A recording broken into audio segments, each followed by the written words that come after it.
above the sky. I feel no fear to be here is oh so fine, shining brightly like sunlight inside my mind. Know that any mountain is capable of moving, achieving in the new generation who are proving you can be what you wanna be. Let your soul and your body and your mind be free, one of a kind. We all are that, we're going all the way is where I'm at. With delivery smooth like water from the fountain. That's why I can move any mountain. I can move any mountain. Move any mountain. I can move any mountain. I can move any mountain. I can move any mountain.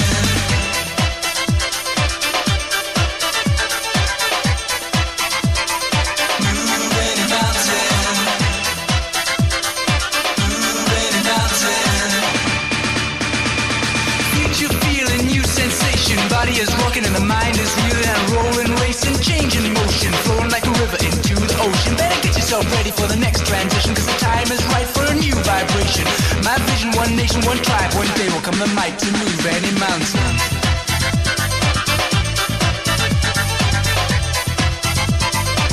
Move any mountain. Move any mountain.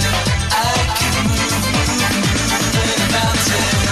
I walk so tall, ascending, I stand so high. Earth below me, revolving above the sky. I feel no fear to be here is oh so fine, shining brightly like sunlight inside my mind. I can move any mountain. I can move any mountain. I can move any mountain. I can move any mountain. I can move any mountain. I can move any mountain.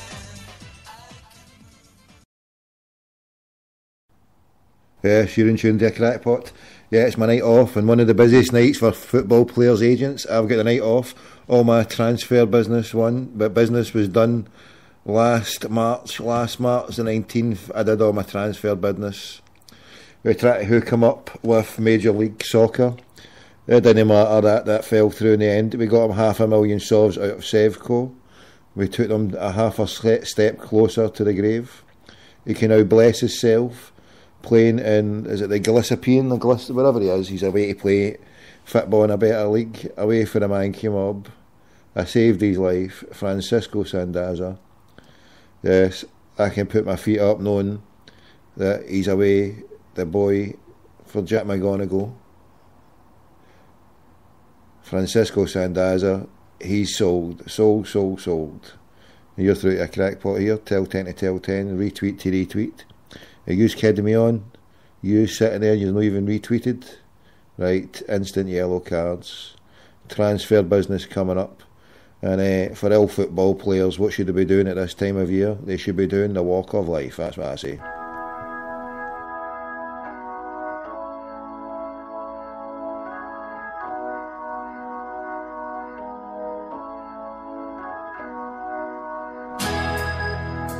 Oh, and by the way, I'm out the loop.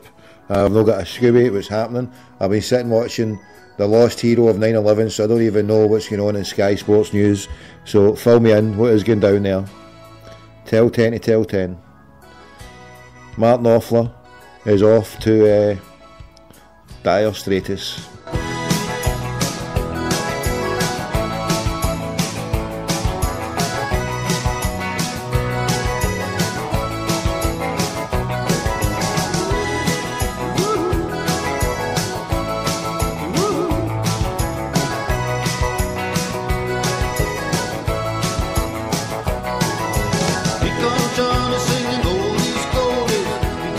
Baby, what I say, you come join us singing, I'm gonna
Yes, we're back. Tell 10 to tell 10.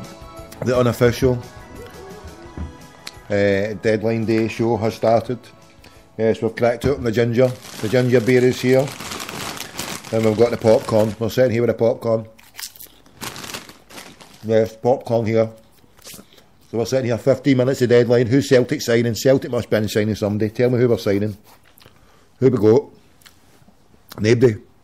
We're not allowed to sign. Why is that? What the fuck is that? What is going down here?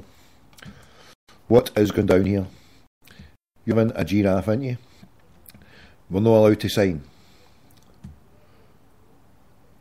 What?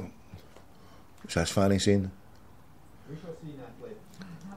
Jim White, you're getting a phone call, sunshine. You're getting a phone call when you're finished with your stupid yellow fucking tie. What's he saying?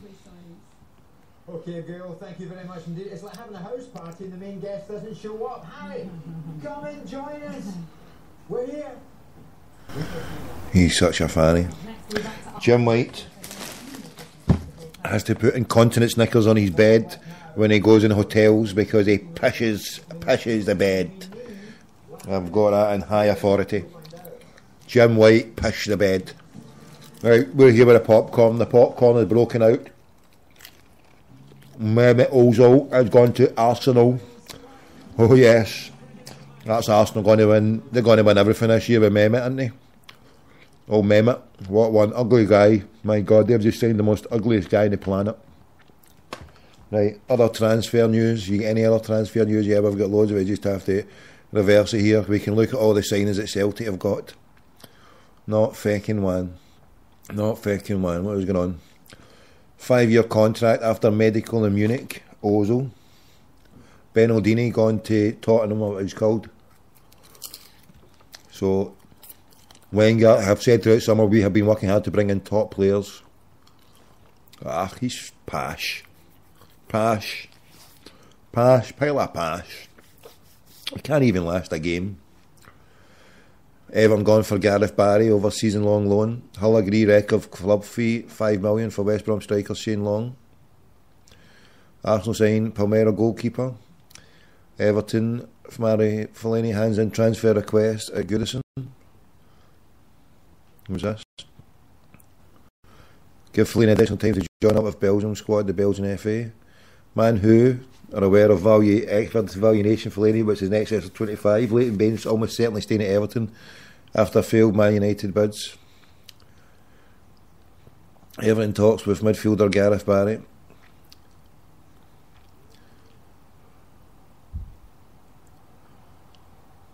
Wigan chairman Dave Whelan says Everton's bid for James McCarthy was ridiculous. Try to get him on the cheap. Sunderland signed Fabio Borini, a season-long loan from Liverpool. Liverpool selling Portuguese defender Thiago Ilori from Sporting Lisbon. Sign Victor Moses on season-long loan from Chelsea, that's Liverpool. Mohamed Sakho from PSC on long-term contract. Oh, they're all out of place at Liverpool, aren't they? Sunderland signed left-back Andre Dosena. We're taking this for Sky Sports now, we're on to it now. Arsenal end interest in Chelsea striker Demba Ba. Right.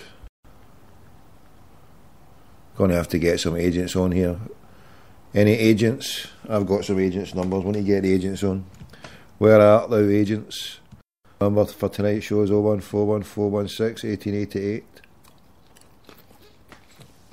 So we're doing whatever kind of show you want here. Hold on. Yellow. Why do they get this bright yellow pish?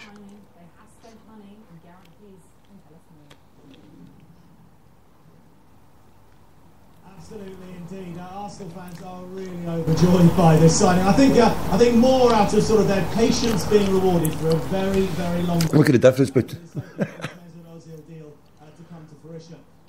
Look at the difference between. Arsene Wenger, the manager, who's been at the heart of this deal, and those who have said themselves. Arsene Wenger has said, after completing the signing of. Look at the black boy there giving it one, kissing the badge. Look at the black kissing black boy. Calm down. Look at him. Extremely pleased to have signed Mesut Ozil. I think that's a little bit of an understatement. He's a great player. Lynch, his name's Lynch. A black boy called Lynch. The black Irish boy called Lynch, an Arsenal fan. Calm down, sunshine. He's now he's putting his fist to the camera. He's getting fist up there. You can see the difference between Spurs and Arsenal. Spurs and Arsenal. Arsenal's all full of black boys and Asians. Kid you not. There's a token white boy. In fact, there's not a token white boy. It's Frankie Boyle. Frankie Boyle is in the Arsenal crowd. Can you see him just behind the presenter? Frankie Boyle on CNN, or Sky Sports News. Look at the black dude. The badge kissing black dude. Oh, he's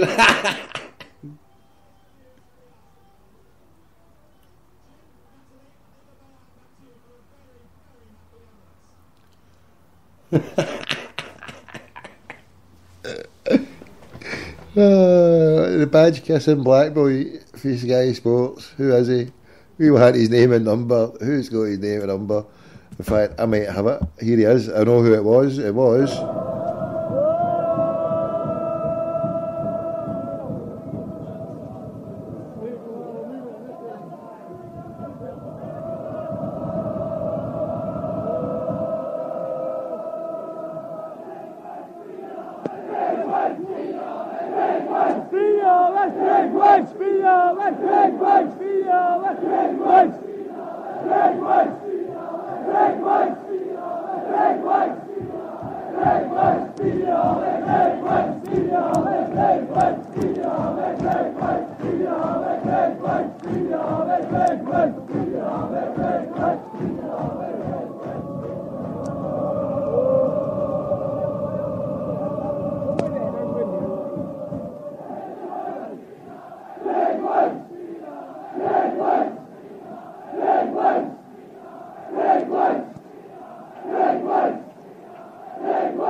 It's time to come together. It's up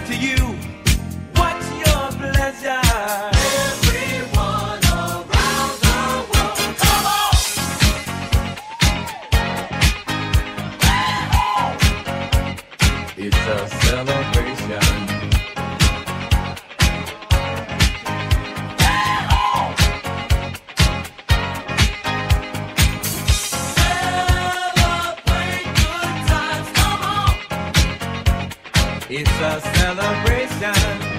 Celebrate good times, come on. Let's celebrate. There's a party going on right here, a dedication to last throughout the years. So bring your good times and your laughter too.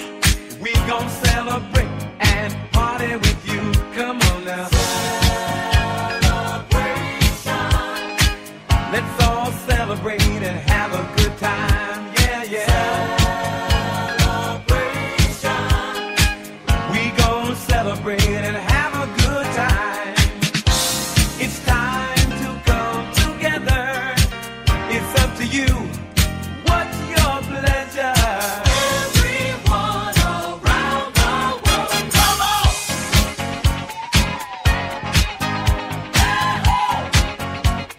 It's a celebration.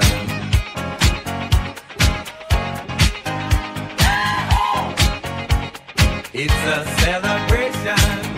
Celebrate good times, come on. Let's celebrate. Come on now. Celebrate good times, come on. Let's celebrate. We're gonna have a good time tonight. Let's celebrate. It's alright. We're gonna have a good time tonight. Let's celebrate. It's alright, baby. We're gonna have a good time tonight. Let's celebrate. It's alright. We're gonna have a good time tonight. Let's celebrate. It's alright.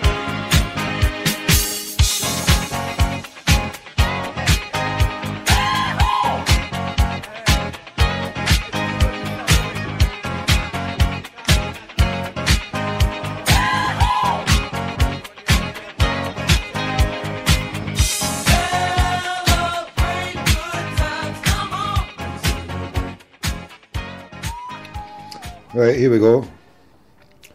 You're live and direct with a crackpot. We're into the last 5 minutes. The last 5 minutes going, gone. We need to get hold of an agent here. Last 5 minutes action. We've got a player on the move here. I've got a new player that can get moved.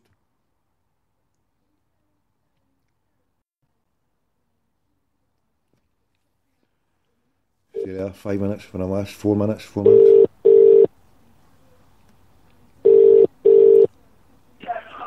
Hello. Hi, Willie Mackay. Yeah. Willie, how you doing? Yeah. Jack McGonagall's agency's here. I've just been told Lionel Messi wants to play for Celtic. Can you get the deal done in 4 minutes, bro? Who? Lionel Messi to Celtic. Fund the Kilmore Racing. Where you going, Willie boy? Don't hang up. Messi wants in Celtic, Willie boy. Who can do it? Quick, who can we get? Right, we get somebody else out. Right, it's not happening with him. Last minute, can we get it happening here? Hold on, here we go. Oh, we're down to 3 minutes. 3 minutes, Messi to Celtic. It's going to be Messi to Celtic. He can do it in a free transfer. Messi to Celtic, he's coming in a free. I'll do it for free. Free.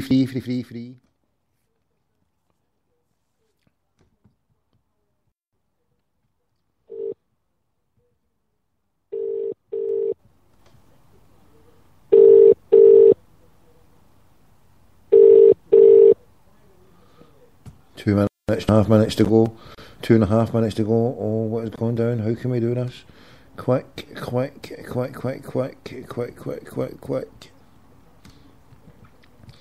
Right, it's 2-1. Ian Black. 2-1 Ian Black. Can't myself, Ian Black. Nothing in this game for two in a bed. Unless you're a monkey. We'll offer you 3-1 on. Hi, Bill Murdo here. Bill Murdo, how you doing? Yes, listen, we want to sell Ian Black. Ian Black must be sold. Sell Ian Black. Right, should we get Ian on? Is it too late to wake him out his bobos? Right, Bill McMurdo, last chance. Bill McMurdo, come in, Bill. Where are you? Bill Billy Boy, Billy McMurdo. Billy McMurdo, where are you? Silly Billy McMurdo, come in. Silly Billy McMurdo, we're into the last minute, Silly Billy. The cry was sell your 2 fish suppers. Hi, Bill McMurdo here. At the moment, I'm not available to take your call on this number. Please leave your name and number. I'll get back to you as soon as possible. Thanks a lot for the call. Thank you. Right, Bill. What can you do for me? Bill, answer. Come on. Tommy G here. We're into the last minute. Sell your shares in the Bears. Sell the shares. Last minute transfer action. Sell. The gamut's coming down. Gone. Crackpot McDougall styley. 36, 35, 34, 33, 32. Ozil, old Mum Ozil, gone for 42.4 million. Arsenal have just half gave Real the money to pay for old Bale. Ozil will be pash. Mark my words, single pash for Arsenal. He's no go to it. Single pash. Waste of money. 11 o'clock, the clock is striking. Ding dong, the window's shut. Was it ever open for us? Never. That's got to be the worst transfer window. The worst transfer window closes across Europe and Celtic. Yes, disaster. Peter Lawwell. Since it's all official, all over Europe. It's all closed. Look.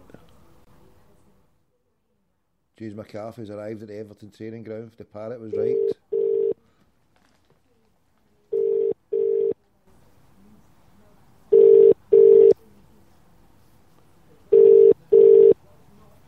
Thank you for calling Celtic Football Club. You're through to the Chief Executive's office.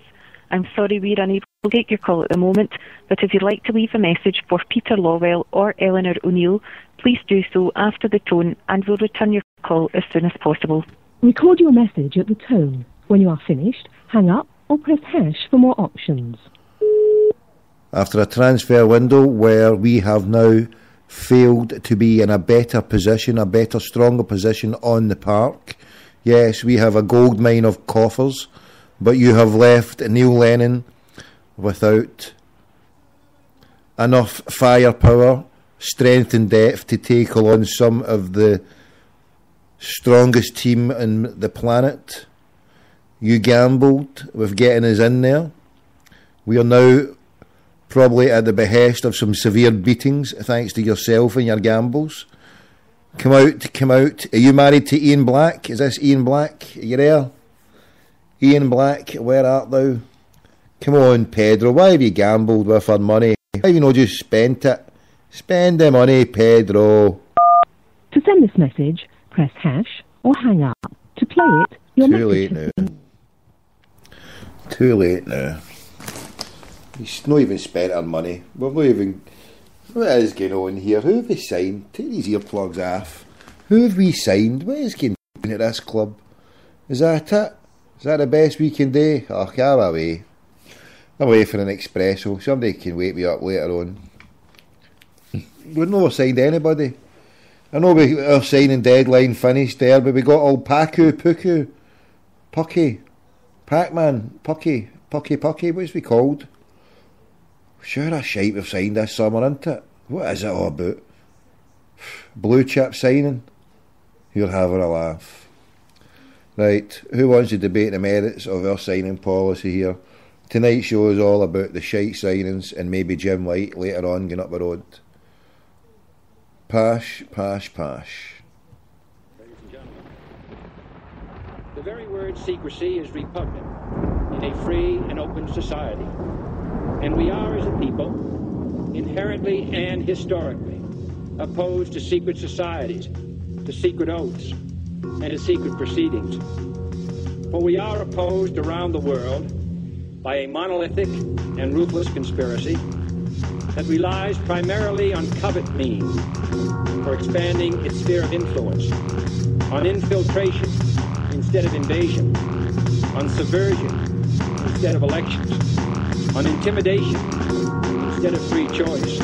It is a system which has conscripted vast human and material resources into the building of a tightly knit, highly efficient machine that combines military, diplomatic, intelligence, economic, scientific, and political operation. Its preparations are concealed, not published. Its mistakes are buried, not headlined. Its dissenters are silenced, not praised. No expenditure is questioned, no secret is revealed. That is why the Athenian lawmaker Solon decreed it a crime for any citizen to shrink from controversy. I am asking your help in the tremendous task of informing and alerting the American people, confident that with your help, man will be what he was born to be, free and independent, free and independent, free and independent. That will kill thousands or hundreds of thousands of innocent people in our country and across the world.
Right, thanks Tommy for that. Can I deny that? What's going on here? What's going on here? Is it Asia fascist? Is it trumpet? What's going on here? What's going on here? What's going on here? What's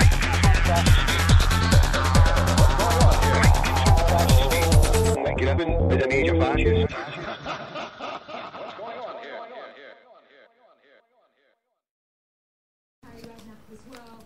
Right, we're back, stay there.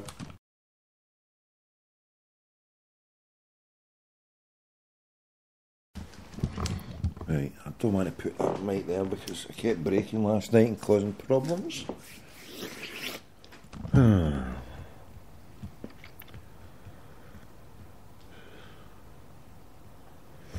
That tune is Fascist State. Fascist State. By a good brother called Jamie Peril. Peril Diver. Right, so we've got Jamo. How you doing, brother? Michael, the Celtic Hub. Barry Boy, Reese Ultra. Barry Boy. Liam Thomas, the Buddhist Rebel. I'm in football.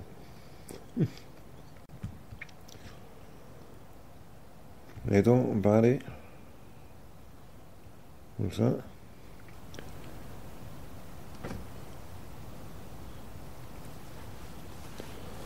That wee dirty that gave me her number. Pass the number over then, Barry, we'll get her on the show for you. Get her on the show, Barry boy. Come on, pass the number over. If Sevco signed other trialist.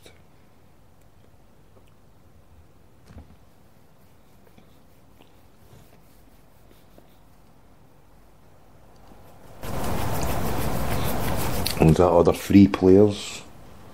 They're free players, eh? No deal for Andrew Johnson to come back to Palace. I had to reset my computer and controller gang was playing. Why was that? Myrtle Beach. Yeah, where's going down? They can't be doing any more signings. Right, we need numbers of these places. Where's the numbers of these training grounds?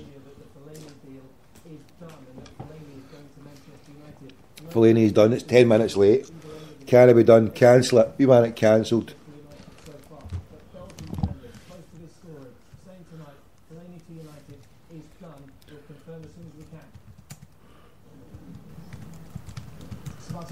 Deadline has not passed, but as we have been explaining, plenty of deals can still be confirmed as long as that registration paperwork has been sent in by 11 p.m. We'll bring you up to speed with the big deals and the impact it's had on the summary and the total. Arsenal, the fifth biggest spenders so far. Right, stay there. Here we go. The Belgian. We're going to phone the Belgian Association. We're going to tell them to cancel the deal. We're phoning the Belgian Association here. We're going to cancel the deal. Right, stay there. I'm Davy Moyes. Invalid number. Shit. Why they even... What kind of half-wit am I? Dear goodness. If I'm phoning Belgium, I don't want to put the little butcher's apron there of our country here. We want the black, the yellow, and the red. Right, here we go. Do you hear that fraudulent slip there?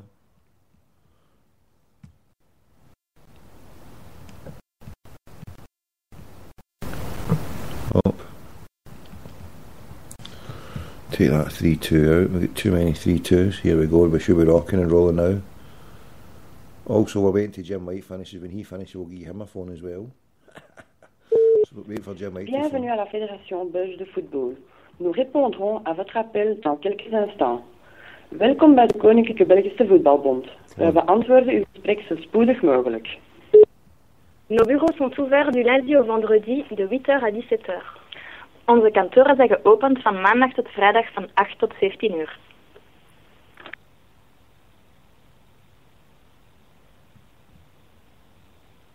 Look, this is Davy Moyes. You want to pack up?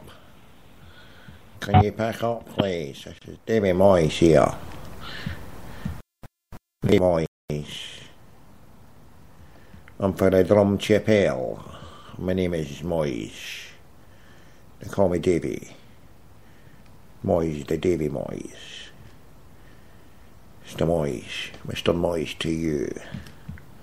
For the Drum Chapel. We'll know when to pack up, right? Well, where did it? Manchester. What's their training ground place called? What was that number? Was it 01661? I remember. Well, it was ages ago, but I'll know about it in Manchester.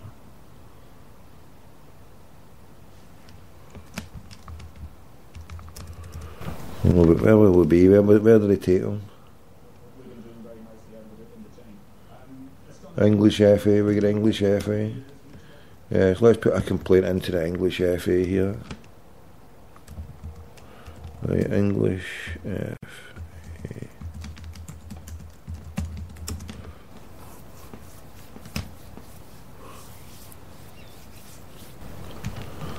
Oh, here we go. Contact, here we go. Stay here, we're going to contact the English FA.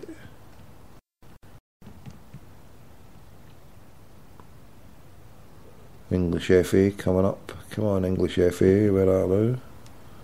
Off.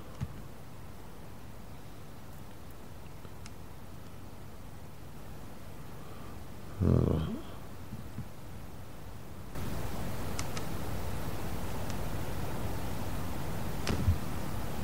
Yeah. There's no point in doing that. Let's just. There's no way. Customer relations is shut, and I'm not leaving a voice on a message. And I know 845. No, sorry. Right. Any hotels or football players are staying in? Phone Sky Sports News.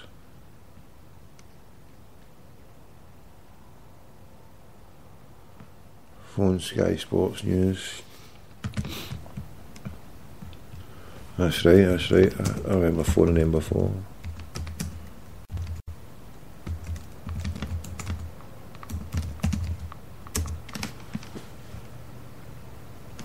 Right. Here we go. Sky Sports News, contact us. Here we go.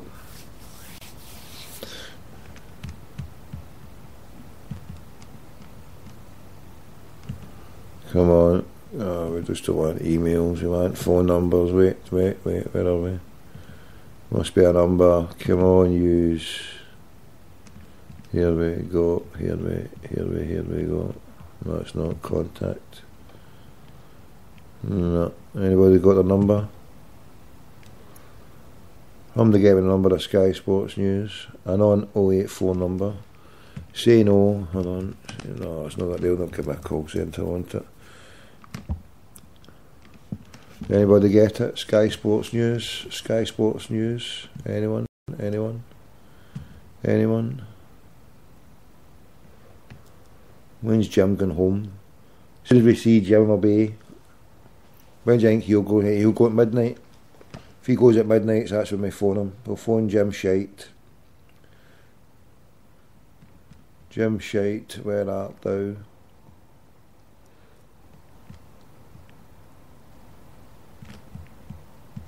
Right.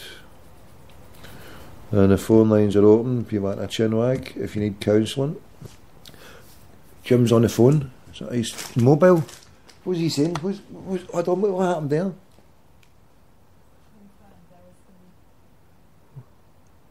He looks single-fished. Okay. Big deal indeed. You can see Jim is on the phone speaking to a number of his contacts, as you can imagine. We can bring you details with regard to Norwich. They were linked with Ricardo Van. He's taking calls. The Jim boy's taking calls on air. That's it. Here we go. We're going to phone him. We're going to phone Jimbo in 5 minutes. He's taking calls on air. Jim White. Let's see what happens with Jim White in 5 minutes.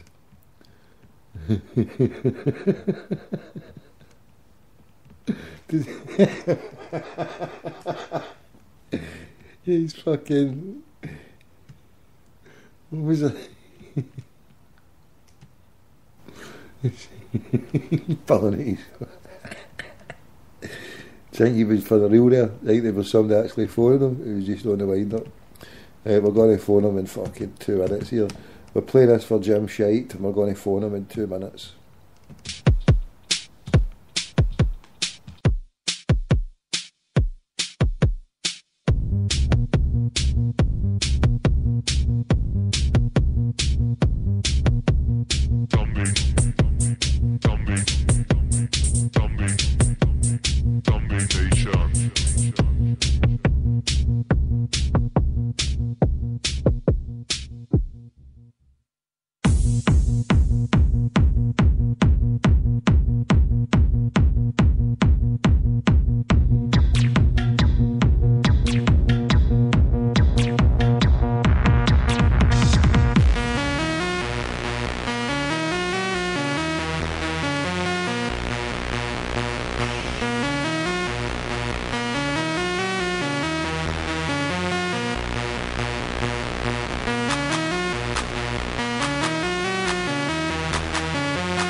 station.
Right, a wee redknapp. I missed a trick today.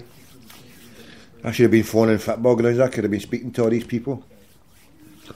I could have been getting put through to them.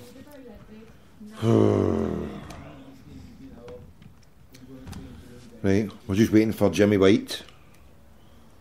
Jimmy White. We're waiting for the Jimmy.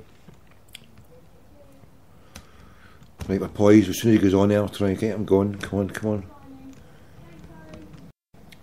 Jimmy White. Where's James White? We're hearing tonight that Fabio Contral may well be going to Manchester United on a season-long loan. Two announcements we're expecting from Manchester United. We know that the Delaney one Where is it? has gone through, but we're just Where is his number? Hold on. Contral goes to Manchester United on a season-long loan. Don't forget, this was a player that was pretty much for the entire summer. Until about 2 weeks ago, linked with a move to Tottenham despite that Gareth Bale deal. Didn't happen. We're moving Contral to Manchester United. Not yet confirmed by the club though. Oh, where's his number? Where is it?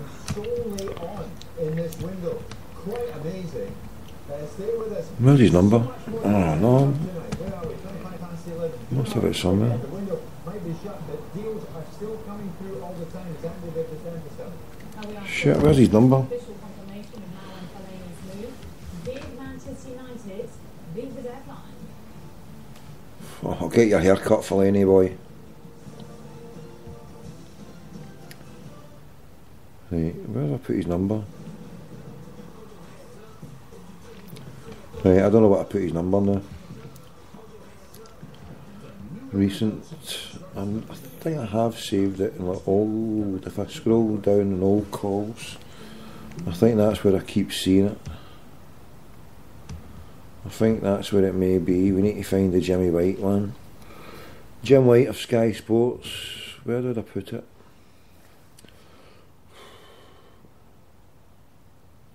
I thought I was getting better for saving numbers, but obviously not.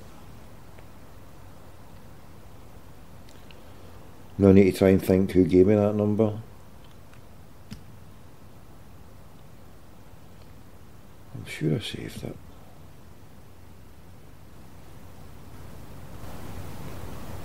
Jim White, where are you, Jim White? Scrolling down, all numbers, going way back. Going way back. Right. Jim White, where are you, Jim White?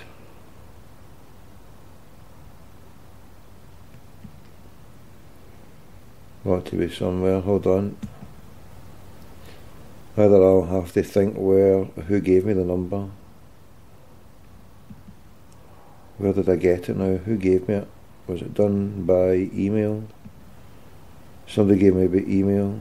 No.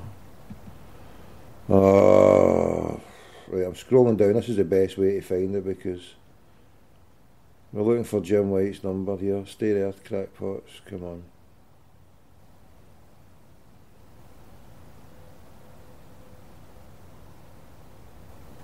Jim White, where are you? Come on, Jim. We're on an advert. We're looking for Jim White's number. I do apologise for this. We're just scrolling down all the numbers. There's some amount of numbers are phoned, as you can imagine. Through every single call that I've made, it's going to come up here one time. This is all the recent calls, going down and going down. The last time I phoned them, I'm sure I've saved it. I just never saved any contacts. I saved the name Lawrence EDL. When was he? Lloyd Blumfield or something. Right, there's names coming up. There's numbers.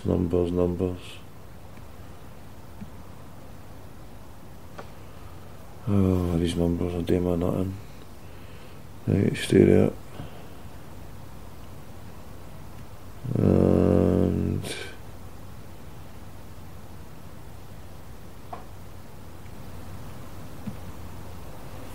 nope, come on, where are you?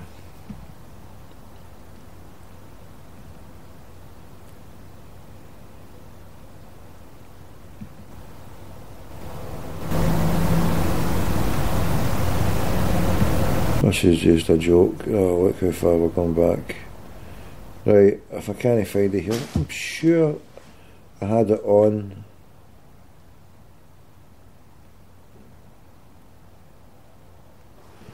I'm going so far back here. It's not as far back as this. Although it could be.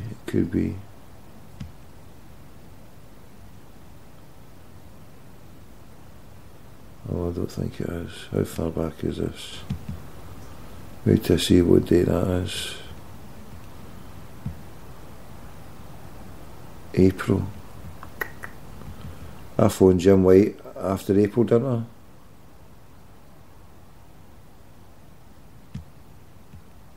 I phoned Jim White after April, I'm sure I did. It's no scroll down, so I've missed it.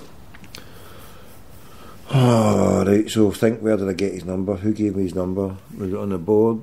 Was it on Twitter? Who gave me Jim White's number?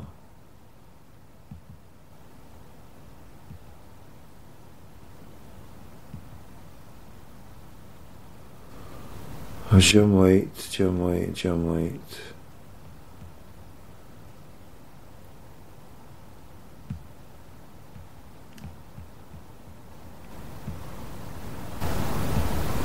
Wow. It's only coming back to them. The list isn't infinite, it stops. March. Right, 2 missed calls, who was that?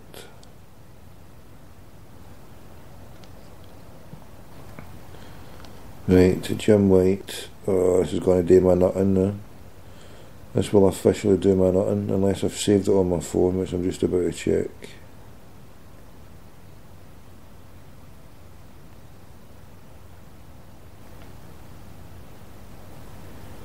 No, I've not saved it on there. Who gave me his number? Oh, shit. Oh, don't even start. I went to phone Jim White and I forgot where I put his number.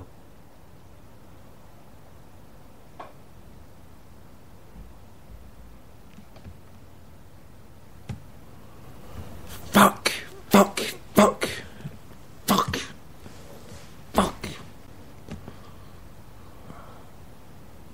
Who gave me Jim White's number?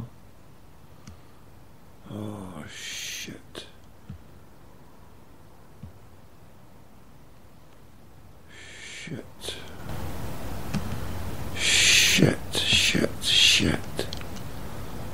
Fuck.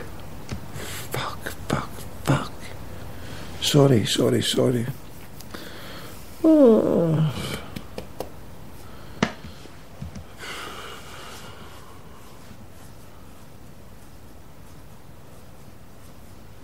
No, it's not going to be there then.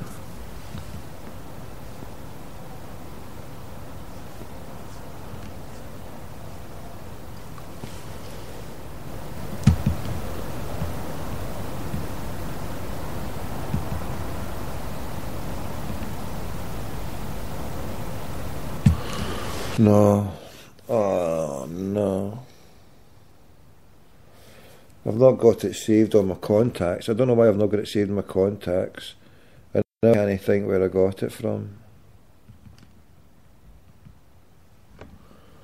Unless it was passed over on a text. I can't but help thinking something. Now it's just, I can't even remember the day that I made that call to him. Does anybody know the day I made that call to him? Oh, shit.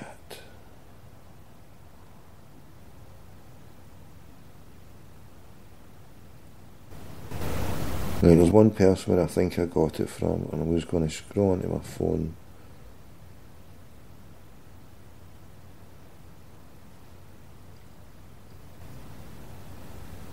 Right, here we go. If it's not this one, I'm just going to put it to bed because I can't be bothered doing my nut about it.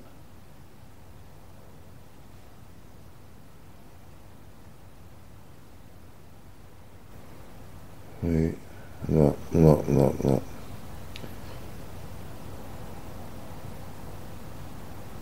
No. Sorry, okay.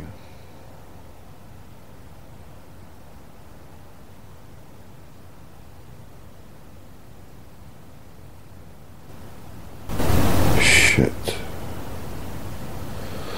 Oh, fucking pants.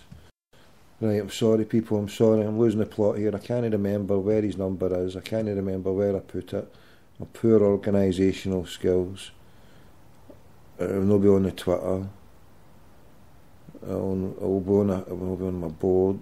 It'll be on the huddle board. It'll be on a message. It'll be in my messages. Jim White number. Who gave me it? Was it somebody on the huddle board?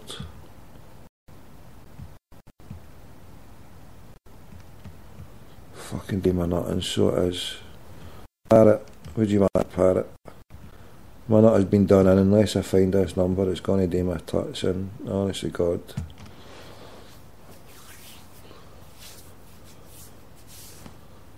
Oh, Parrot, help me.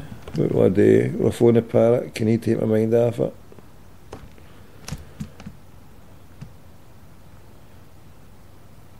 Can it be that one? I think I might be able.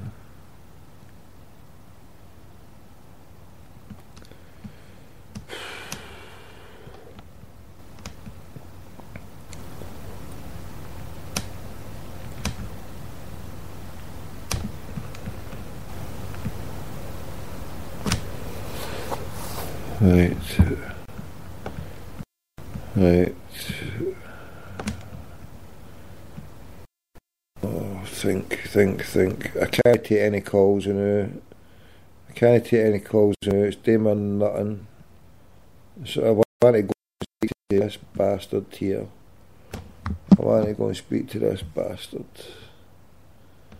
And I can't think where I put his number.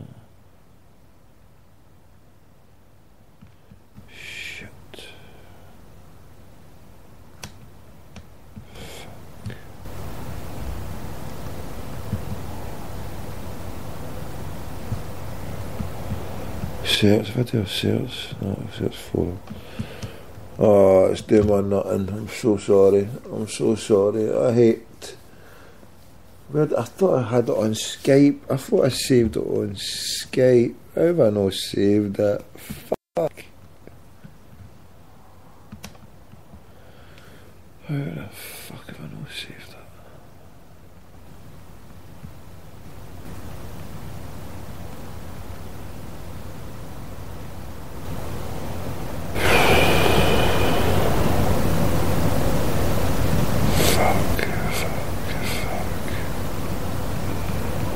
It's got to be here somewhere. When I phoned the bastard, right? What is it? Oh, fuck. That's fucking.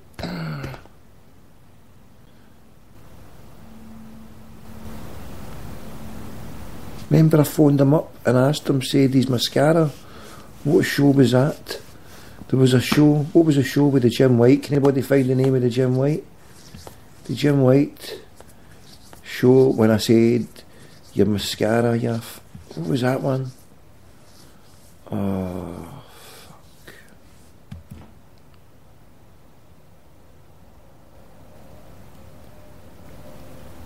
That wasn't long ago, was it? Shit. I'm scrolling through it again because I'm pretty sure that call wasn't long ago. I'm looking back here. This is right. So that okay. That call there. I know the Snowdon Moscow Airport.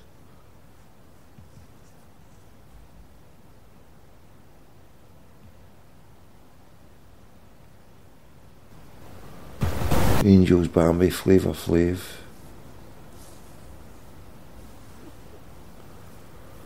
Jim, no, that's not him. No. Sure, sorry, no. Yes! Got it! I knew I would get it right. Add to contacts. We've added him to contacts now. Here we go.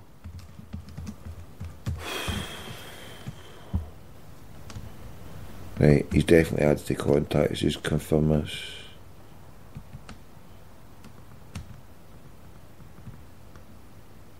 Jim White, Sky. We have him. We're going to get Jim White. We've got the parrot lined up. Here he is. He's there. He's on TV. Is this live? Is mine's on live? Shit, I don't even know if mine's is live. No, mine's wasn't he? Wasn't he? Look, see, you bastard. It's a symbol. You bastard. Is he finished? What time is it? Right, he's gone to break now. What was he saying there? Latest transfer news. Yes, no, to clear up. One man not moving is Ander Herrera. Now we're live to Old Trafford next, and we'll find out as to why this fella is not a Manchester United player tonight. Ander Herrera is not a Man U player.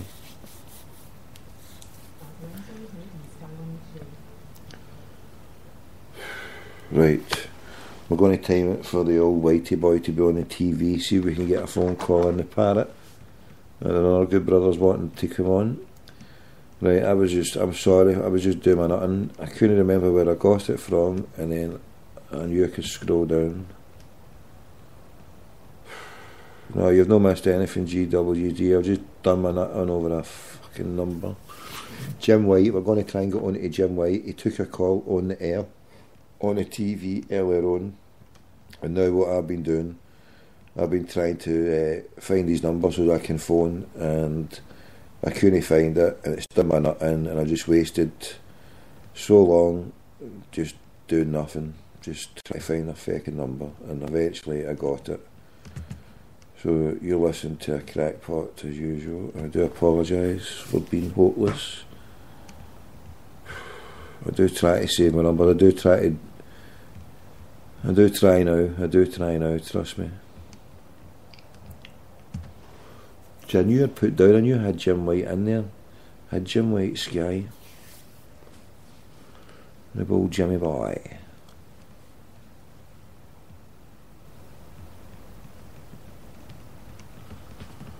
Right. Stay there, crackpots, and stay there. I'm just going to take a wee break. Now that I can calm down after that nonsense.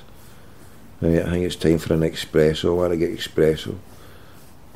I need to go and get a wee espresso here. We need to chill out. We need to get wired to the moon. We've got the parrot coming on. The parrot, and I think is it a brother called Neil as well. We'll get Neil on, and then we'll get the parrot on. Or we'll get both of them on as well. How's that?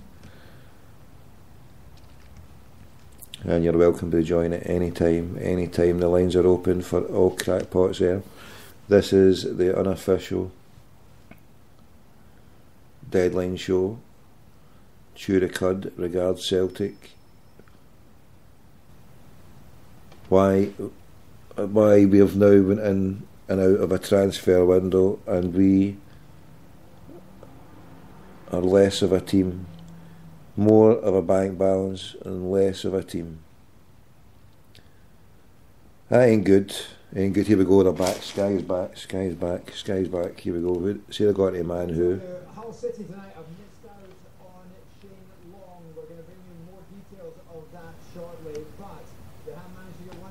tonight. He's an Egyptian forward. His name is Gedo and plays for Al Ali in Egypt. He is signed for a Right, phone him now, here we go. Shit.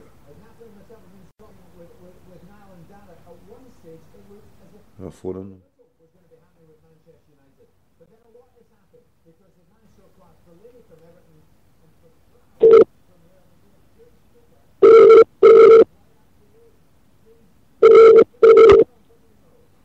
Talk to James Cooper. Hello. Hello. Hello.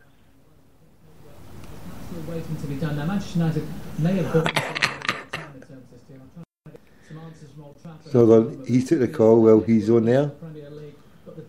Hello? Hello? Hello? Hello? That then puts them into the FIFA transfer matching system, which gives them until midnight tonight to get that deal done. So I'm just waiting for confirmation on that. So he took that call while he's talking to him there now. There was real will on Manchester United. Right, stay there. He actually took the call. Yes, come on, Jimmy boy. Put me live to air.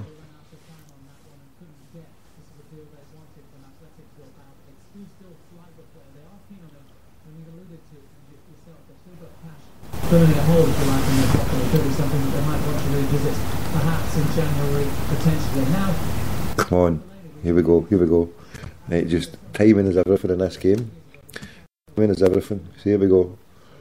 Stay there. James Cooper. this was where it became cat and mouse, if you like, a little earlier in the evening. It will change your number. We've got a different number. Change your number. Where Manchester United and Manchester City tend to do their medicals. We had a camera there, we got a shot of him there. He didn't then go into the hospital, he turned around and drove away, and at that stage it looked as though the deal wouldn't be done and that Marouane Fellaini wouldn't be a Manchester United player. We now know that he was. Back at Carrington we were told that...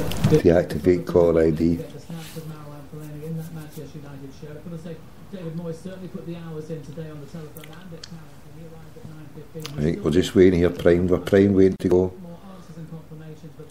Try to get through to Jim Mascara White.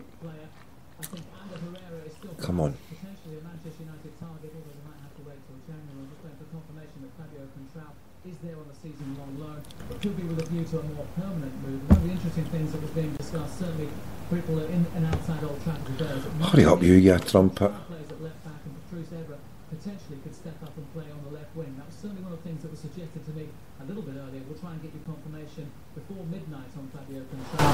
We're just with a few more people at Old Trafford who are Come on. done business to start answering their phones.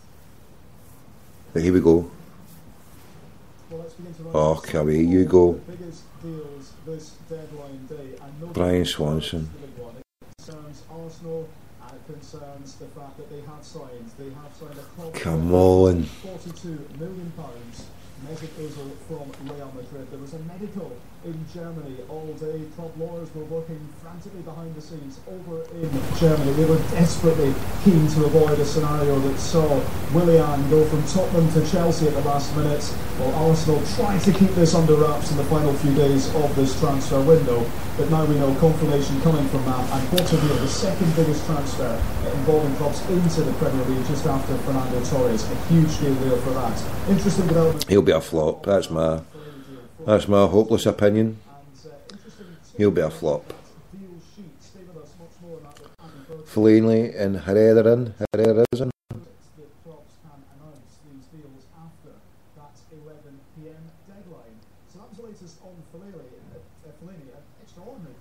Events there concerning the Athletic Bilbao Ander Herrera. According to reports in Spain, United failed in that second bid worth £30.5 million. The champions prepared to pay his €36 million release clause, but an extraordinarily bizarre turn of events that happened over there. Stay with us, much more from Guillaume Balaguer on that.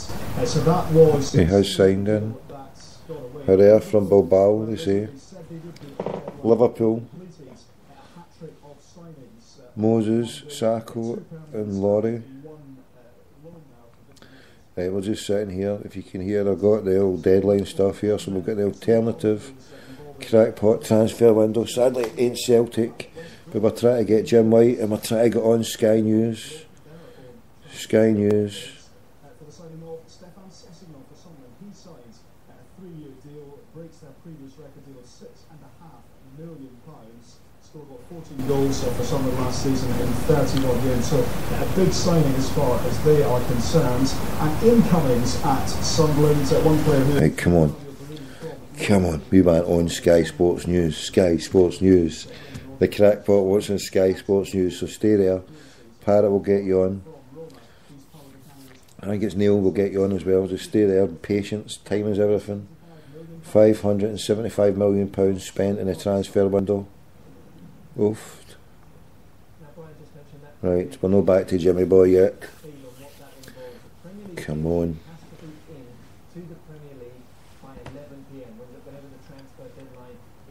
What it has to have on it is it has to have a signature of both clubs, and it also has to have a signature from the player, and it has to say what the terms of the deal are, i.e. transfer fee or loan fee, and then the wages that the player will be receiving. If that is received by the Premier League by the transfer deadline, which tonight has been set by the Premier League at 11 p.m, then the extension goes as follows. If it's an international transfer, you can then complete that paperwork process up until... You listening, crackpots? Domestic transfer, you can complete that by 1 a.m. That's why we sometimes hear that the paperwork was started to be sent in just before the deadline but completed afterwards. So we have either until midnight, which matches up with the FIFA transfer matching system, or by 1 a.m. for domestic deals. Also have a list here, just going through this now, of the deals that we've been hearing about all summer that haven't gone through. We're already, as Brian said, at 578 million. Think how high we'd have gone to in this window if all of these reported, supposed, possible deals had gone through. Suarez, Rooney, Mata, Kabay, Bar, Di Maria, even the likes of Fabregas and Thiago right back at the start of the summer, Leighton Baines too, and the likes of the ones that we were reporting tonight, at the Shane Longs of the world, if they've gone through as well. 578 is what we stand at now. We'd probably be through 700 if any of those big, much talked about deals this summer had gone through. Well, Andy, thank you very much indeed. Right, here we go. One deal that we don't know as yet if it made the headline, if it got through Hold is Victor Anashevy to West Brom from Everton. When we do find out, we'll bring that news to you. Now, even though the window's closed, of course, now the news of deal still reaching us all the time. No, he's going to have... No, I was about to phone him and I looked at his phone. It wasn't me. It wasn't me. It wasn't me. Shit. Right. What do you reckon? What do you reckon, crackpots?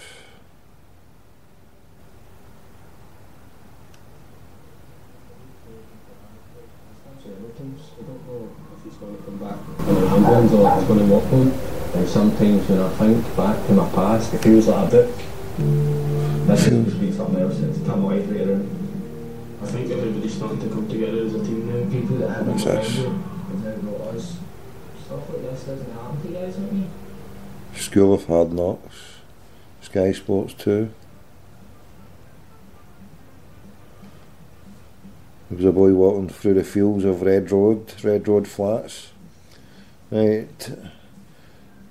I didn't see a body of an American, but there could have been. There could have been. Was there a body of American there? Who knows? There's one here, but I think there is.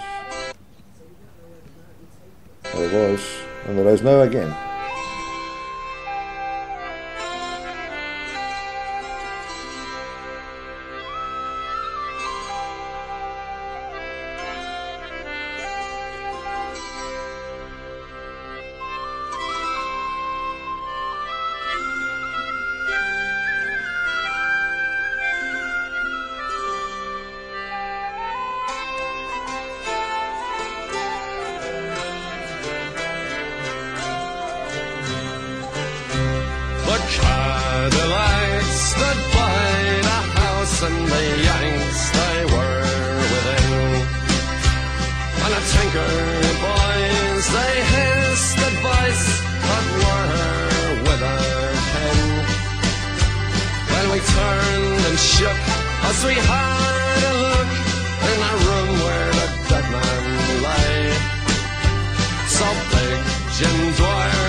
5 o'clock in the evening, every bastard there was pissing. Pretty well gone away, there's nothing left to say. Farewell to New York City boys, the Boston and PA. He took them out with a well-on clout, and I often heard him say, I'm a free-born man of the USA. He fought the champ in Pittsburgh, and he slashed him to the ground. He took on Tiny Tartanella, and it only went one round. He never had no time for rights, for drink or dice or whores. But he never threw a fight when the fight was right, so they sent him to the war. Very well gone away, there's nothing left to say. With Stauncher Joe and Aaron Goldwyn, loves in America.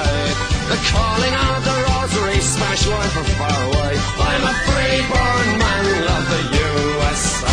Yeah!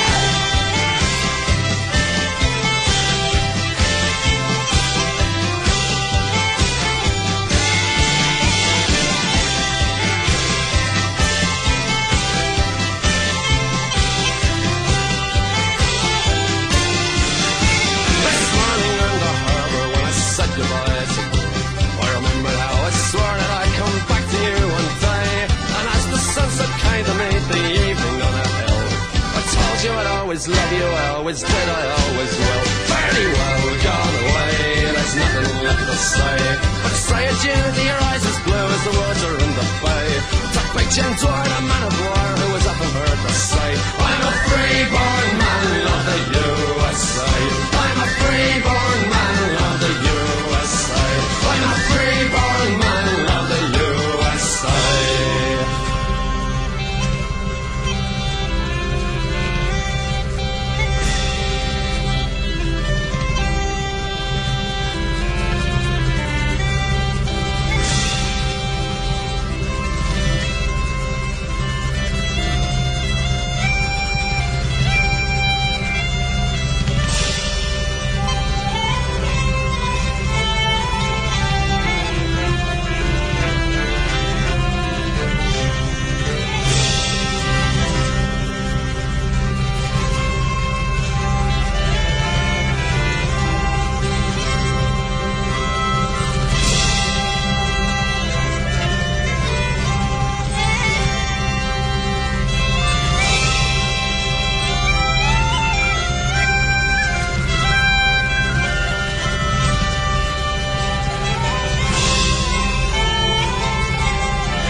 Hello? Hello? Yeah. Messi's went to Celtic. Shocky. Can you hear me? About 13 million on top as well. So I think it's a good day, a very good day, and a very good window for everything. I'm not sure that. No, we're just going through the figures there and the players and looking at the ages. This is a wonderful bit of business for a team. It's kind of right, hats off to you. Look! Oh shit, get it back to the camera. How far's the delay? Yeah, they'll be getting there. If Contrails is, proved that it went through in time and everything else, I think they'll be feeling a lot more positive tonight than they were, say, 2-3 hours ago. There'll be a little bit of envy at what Arsenal have done, the result, because you would have thought. Oh, come on, Jim. 3-4 years ago, so maybe some of their fans thought they'd hijack it, but Anybody here saying hello? Amazed. Yeah, it was one of those ones that probably people thought there wasn't a hope of getting, and suddenly, Arsenal must have worked very hard, but it opens up that he was Arsenal. Hey, change your number again. He's an Arsenal player, isn't he? You get the feeling that this is Arsenal on their way back. It really has that is the strength of this. Arsenal on the way back, remember Ozil? You're having a giraffe. Behind the scenes, because we've been so critical of Arsenal in the last month. When they got beat on the first day, it was surprised heartily that the manager was kind of almost hung out to dry a little bit because he hadn't had signings made, and we wondered what was going on. But if they were working on this one and they get some through, I think that's great. They hey, quick, another call, here we go. Come on, we've got to catch him.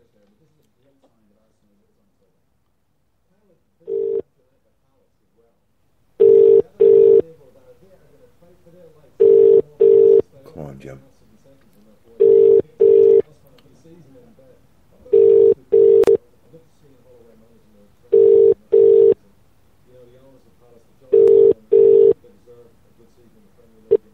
This is the Vodafone. That's all for them too. I really hope it works for them. Now, it just goes to show that how tough it is to do business right up until the very end in the transfer deadline. But it was tough watching it, you know. I mean, there was so much going on. You were wondering and worrying about things. Take a bit of popcorn away.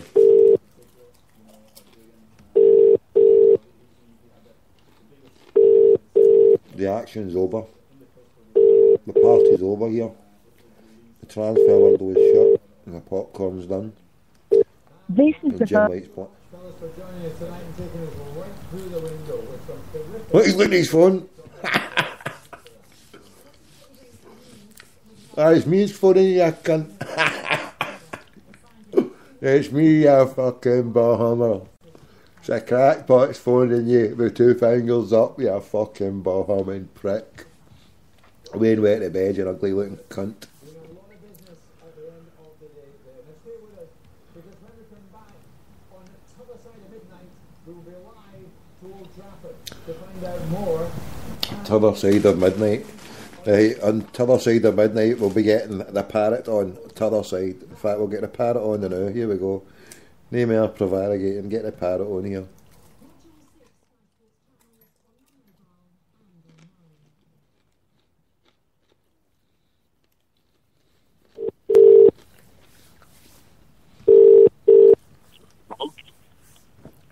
Parrot.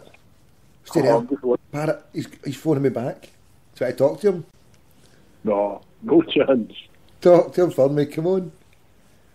No, I'm off. I'm hanging up. You're at it. Talk to he's hung up. He's phoned me back. He's phoned me back my American number. He used to drink in the same pub as me, actually. Did he, aye?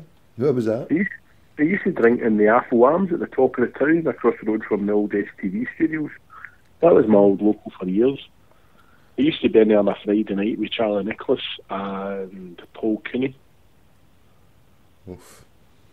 But I never bought around, mate. I was in Harvey Nichols a few years. I think I said to you before, I was in Harvey Nichols a few years ago, lunch, and it was just after Craig Gordon had played. I think Scotland had beat Norway 1-0, and the next day I was in the Brazzy section. I was just a wee bit of lunch and a glass of wine, and the bold Jim's there sitting nursing a can of Coke, and he was interviewing Craig, and this must have been the regional director for Sky or something, the production manager. So he came in to see what was happening, and he jumped up and says, "Oh, can I get his drinks?" And she went, "Yeah." And he went, "Oh, can I put it on my Sky account?" And she went, "Yeah, of course you can." And just rolled her eyes. So I'd love to know what they say about off camera down there, mate, you know.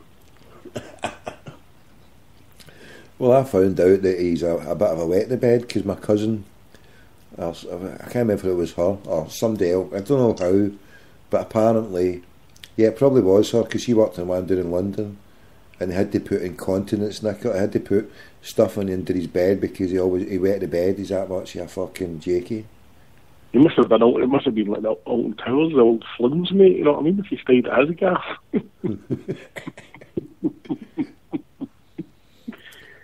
But no, the transfer window, obviously that's young James McCarthy of Casamount. That's him moved to Everton now. Here. He's phoning us back. Look, he's phoning us back. Phone him, I'll hang up and give you a phone. No, because it's just me. I need somebody else to take the call. You're at it. I'm hanging up. No, I'm not going to answer it. Stay there. Don't run away. the question, you're more valuable than Jim White now, because we want to know here, right, how you had the inside scoop on him gone there, right, and it happening, and he happens to be for the same scheme as you. What has gone down? Are you going to share? Well, James McCarthy. Aye.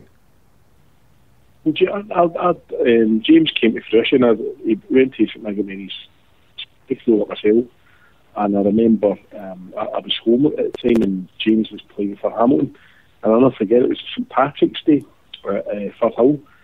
I went up to see Thistle on the Wednesday night. They played St Johnstone. Owen Coyle was a manager, and they were the best game, to be honest.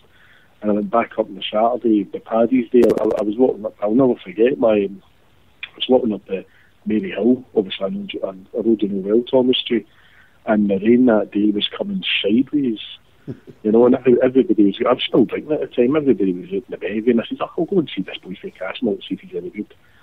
And I got into the ground, and I just, you know, I remember, for me, he struck me as he looked like a tall Billy Brenner. He struck me like a Ginger Vieira, you know, big tall lanky young lad. And obviously the old Scottish First Division was a rough league. First 5 minutes he was pushed over, and I went, we'll see here. And after that, it was fantastic, Tommy, you know. And I know I've got a few guys I talk on Twitter that know his family, and I've got some close friends I went to school with that know the family. And there's various stories go about mine didn't sign and all that. And Celtic basically wanted the boy to run his contract down at Hamilton Academicals and leave there and it would have been a minimum fee, a couple of $100,000, but he wouldn't do that to Hamilton because they gave him the platform. You know, and it was just Celtic fan born and bred, and obviously they want to represent the public. So Celtic, hold on, so how much did they sign him for then from there? Was it about $1 million or something? It was $1 million. James went for he signed a contract, signed another contract with Hamilton, and then that made. And he went to Wigan. He only went to Wigan, wasn't it? Yeah. Aye, but tonight, obviously I know I'm a pessimistic swing, but it's a great night for James to get to a top club, and it's a great night for Hamilton Academicals, because that's somebody quite rightly said on Twitter there, that's even the second richest club in Scotland tonight, because they've received a 20% windfall with the £13 million transfer. 13 million? £13 million. So, as I tweeted out, somebody that was born and played, grew up 12 bus stops for Celtic Parks, went for £13 million. So all these people that wax lyrical about John Park flying to Africa to find out gems, he's got gems 6 bus stops up the road and he never came. But listen, I know those circumstances that he never came for whatever reason, but it's just quite sad to see it. I mean, in Celtic's defence, and I sat today, and obviously I talked to yourself in GWG last night, I've seen that Peter, I'm not even going to try and pronounce his name, the lad that was at West Brom and tried to get a move to QPR and they drove down and it wasn't accepted. I think he went today as a 32-year-old player. He's went for £4 million to Cardiff because Cardiff think they're going to score a goal. So, you know, that's the spectrum we're up against, you know. Just watching there, McCarthy scoring.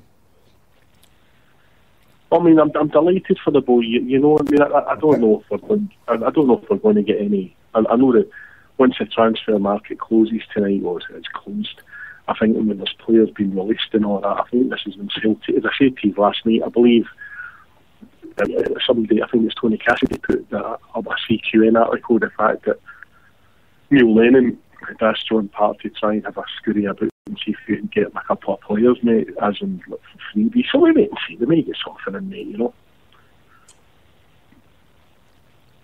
No, it's just it is a bit sickening. I mean, you can't get everything, but a young player like that, and it makes it even more galling that you tell us that what they wanted to do, a wee cheeky manoeuvre like that for a club that had done so much for them to bring him on, and it shows you there is some good people left about. He wanted to help out his club. James is a teetotaler. I mean, he'd been down and had trials he'd been down to he'd been down they invited him to Ibrox and let me have a look, just to play the game and be polite as you do, very respectful guy. But I just wish him all the best, you know. It's just, he'll always be lying away. It's like guys like Ray Houghton was for Castlemont, Bernie Slavin for Castlemont, you know, the player, Eddie Gray, you know, at school with my mum. All the great local lads that never played for Celtic. Saying that, I mean, Danny McGreen played for Celtic and the other boys for the schemes played for Celtic, so we can't have it all, but no, I just wish him all the best, mate, you know. I'm pretty sure I picked him up, but you're right, doesn't he think? I'm pretty sure it was him, because I mean, I'm hopeless at recognising faces. The first one and the best one that ever happened that I didn't recognise was James McFadden, and it wasn't until the lassie had jumped out and I was like, oh, and she'd tell me, she'd said, and I was like, Jesus, was that him? It's like, I need to brush up my football players, because this was at my time I wasn't really into football. watching it, and then I was picking up football players like that. These are the big hitters. I better get clued up. With the big hitters. There's also the celebration meal in Liverpool tonight for the Bob Shankly's birthday. I mean, hopefully there'll be a wee bit of a story about papers in the morning to read up about that. But I was just seeing, obviously, I know you might have been out to look, just to see what you think about the newly launched Celtic travel website. Did you see anything of that yet? No, what's it about? What's happening in it? Well, I sort of, there was talking Celtic. I know John Paul, etc., were saying that it was going to be launching today, and me stupidly, it shows you how cash and carry armour, you know. I thought it was going to be Celtic running their own sort of organic, homegrown travel thing to get fans abroad, etc. But it was released around 5 o'clock today. It went live, and it's now went from Thomas Crook, and it's now Thompson's doing it. And the prices aren't the best, to be honest, Tommy, you know. How much? We went to Peter to Paul. The boys in the chat room will probably know that you're talking, it's over £300 to get to Milan, and that's not even including a match ticket. But what's got me up? What's got my back up? Listen, I know everybody's got to make money out of it, and it's a big game, and if you want to go to the game, you pay them money. But they're advertising tickets for the 3 respective home games at Celtic Park in the Champions League, and they're coming in at a match ticket in a hotel's £179. How much? £179.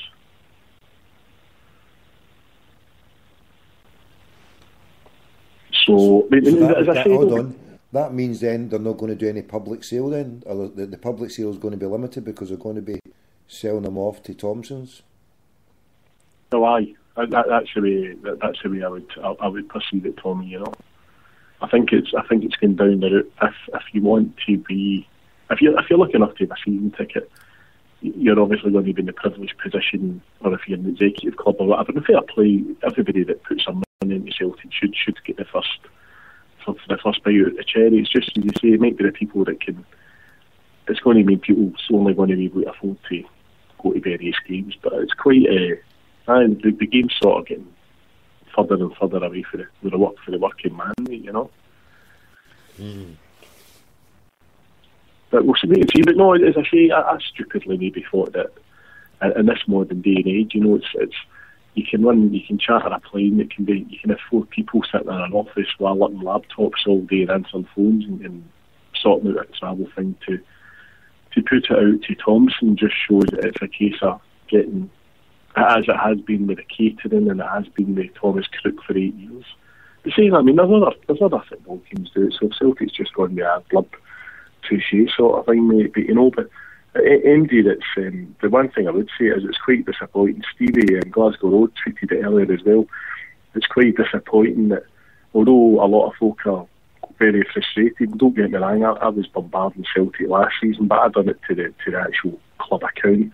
But in John Paul there is a liaison guy. I believe the Celtic Trust had just finished a meeting and John Paul was at it tonight, and he was taking questions and answering questions the best he could. But I think it's quite wrong for somebody like John Paul, who's there to try and help and liaise, to actually be sent quite aggressive and not very nice tweets, because he's just probably, I think it's a Celtic commercial account, obviously runs and highlights what's going on, but it's quite disappointing to see our support turning on John Paul when he's trying, especially, you know. But what they were actually, what were they saying to him at the thing, do you know? Well, we can never look through his timeline, just saying this is, you know, getting quite aggressive, berating him as if it's his fault. I mean, it's obviously Celtic. The big games at Parkhead have decided that they want to go with this sort of, they want to work with Thompson's, and so be it, and they've launched the website and all that. It's nothing to do with John Paul. His job's just to obviously liaison and with people with problems at the club. So it's quite disappointing to see people bombarding his account with fucking nonsense, mate, you know. But it's only to be expected, mate, if people have, that's people's reaction now, that, I mean, that's... Well, listen, if people put something out there, send it to the Celtic FC account all day long. I'll sit and back with you, but You know, that blows Aye, one but of the hold on, few bro, things. hold on. He's sitting there putting an account out. If you put your account out there, then you're fair game. You can either just, as soon as something bad comes through, block and shut up and just don't take any heed of it, or you go there toe to toe.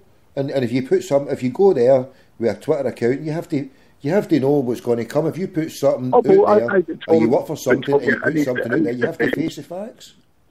But in his defence, there was an issue over there at the weekend with people from Section 111 not being able to get their tickets for the Champions League games. You know, other people went down and paid their money and been given their tickets, whereas they weren't given their tickets right away. And they went online and explained the fact that they're looking at doing a different coloured ticket for them to stop people infiltrating and getting into the section that shouldn't be there. But listen, I know he's taking the money. If it's a certain complaint that actually his section, fair play, batter in, but no stuff that to do with a travel company that's nothing to do with him, you know.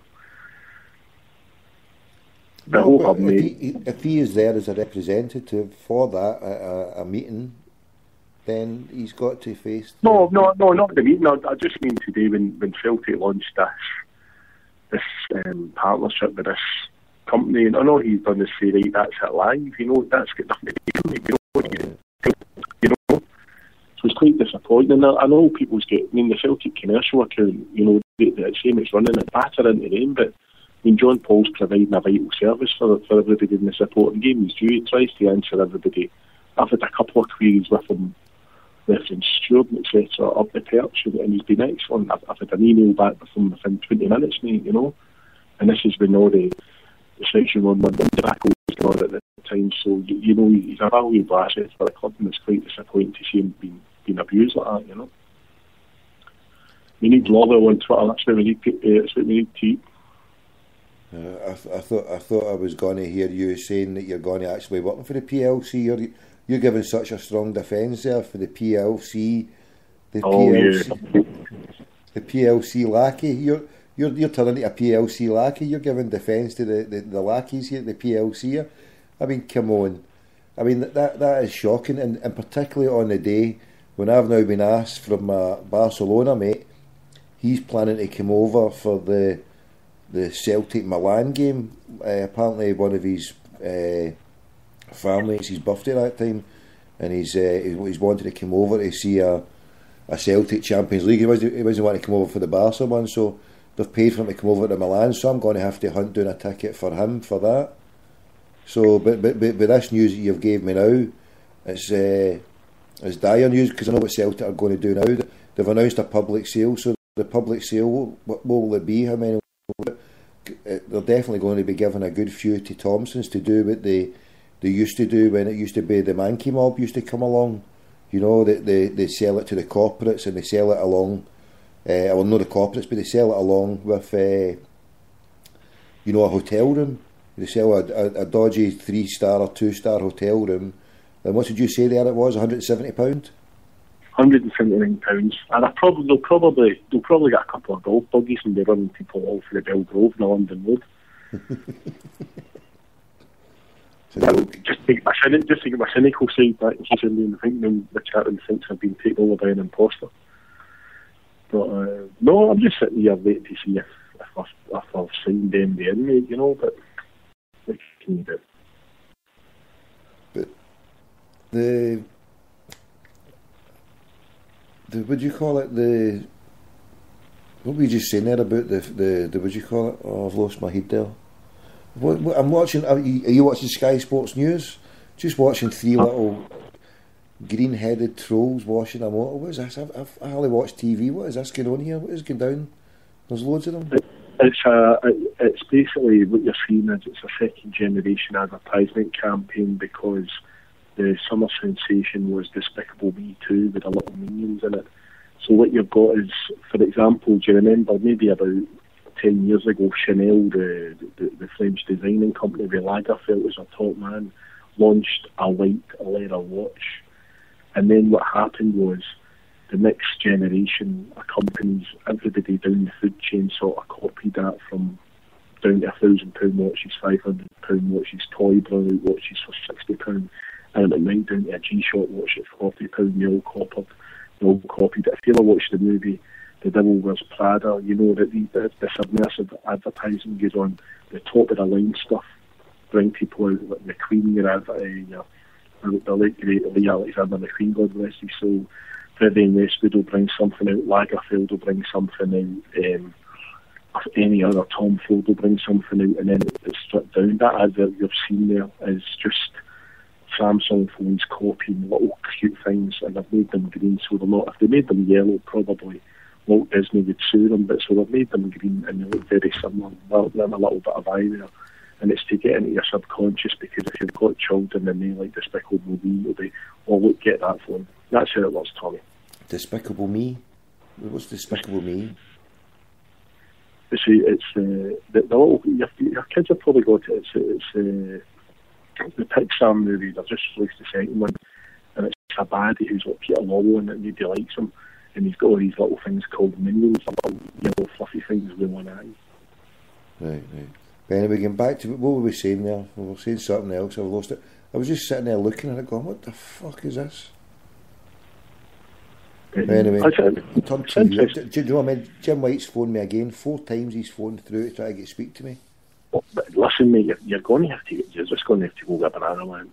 What to see is, say, you're Lee Wallace's agent, and he's down at Sunderland. The deal's went through. Sick, man. Right, and he'll go bananas. He won't be able to help himself in purpose. So I'll hang up the new and answer him, and you can let it go through time. No. Stay here. Just say he was released from the Scotland camp who are meeting at the hotel in Erskine, Matt Hall. Just say he's been taken down by Jeep from Matt Hall, and he's currently in Washington, the Michelin star down there. Michelin star restaurant down there. Okay, we'll get somebody else phoning. Right, I'll phone you back in a bit. We'll get you back on later on then. Hill. Right. He's phoned again, and he's back on the TV. He's eating something. Eating popcorn like me, Jumbo. I've got popcorn here as well. We're having a party here. There we go, popcorn here. Look. 4 calls he's made, Jimbo White. Last one 2 minutes ago. Let's see what he's saying. He's sent a message. Hi, it's Jim White speaking. Can you give me a call back, please? I'd appreciate it. Thank you. Bye. Did you hear that? Hi, it's Jim. Here, listen to this. Here we go. We'll play this now, right? Stay there. Wonder if you can hear this. Stay there. Hi, it's Jim White speaking. Can you give me a call back, please? I'd appreciate it. Thank you. Bye. Just go and fucking talk on your programme and shut up. Hi, it's Jim White speaking. Can you give me a call back, please? I'd appreciate it. Thank you. Bye.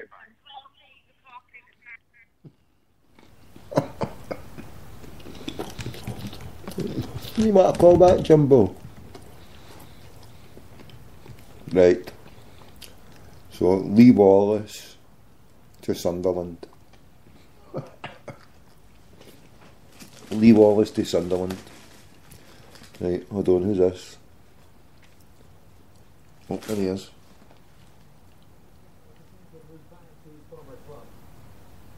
Johnson spent 4 years at Selhurst Park between 2002 and 2006, scoring 75 goals. The Palace were hoping to bring him back to the club, although the club earlier on Monday night, there wasn't enough time to complete the deal.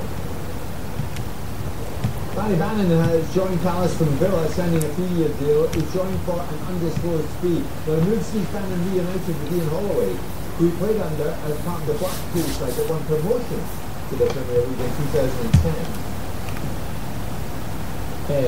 I'd probably say long day, medical and stuff that go along with it, but yeah. Is your Tim into Barry Bannon? It's a deal. It's a 3-year deal, so I've got 3 years to get in hopefully 3 wages. And what did you find out that Palace were interested? It was a couple of weeks ago. There was talk of it happening and stuff. So, but it's eventually happened now, and I'm over the moon. You must feel this is a chance to relaunch your career after Villa. Yeah, definitely. Obviously, the season's been started now for a couple of weeks, and I've not featured at Villa, so it's perfect for me to be back in the Premier, still in the Premier League, and I'm going to try and do my best as I can. What things didn't work out at Villa in the end?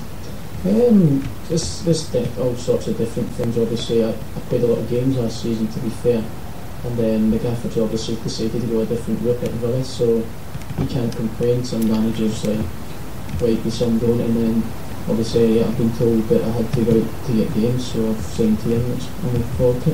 What was Ian Holloway and getting you here?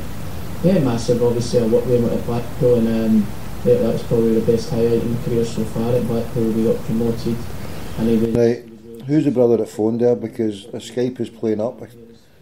I can't get any numbers out this, it's not letting me... Whoever phoned, phone again, because I can't get through to phoning. I don't know why this is doing this. Contacts, recents. Right, it won't go into recent. Today, 2. I'm clicking on it. Oh, there we go.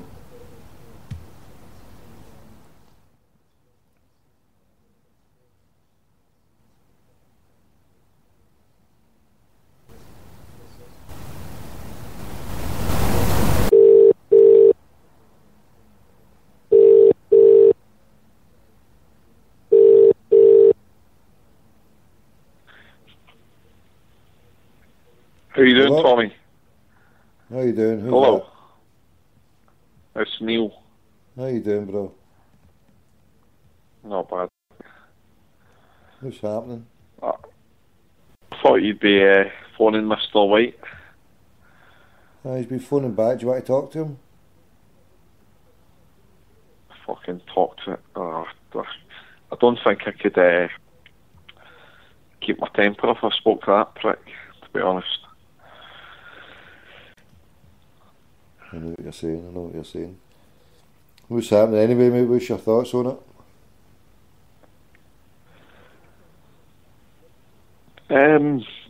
What kind of transfer deadline day?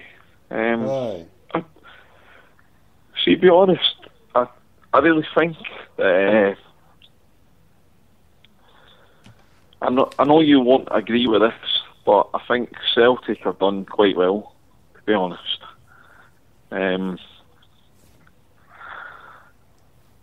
What, in terms of buying players? Aye, well, if I believe you're not going to say we've got a better team than what we had at the start, but can't you say that, surely? No, I wouldn't say that, but we've still to see a few of them playing, Alan, so I think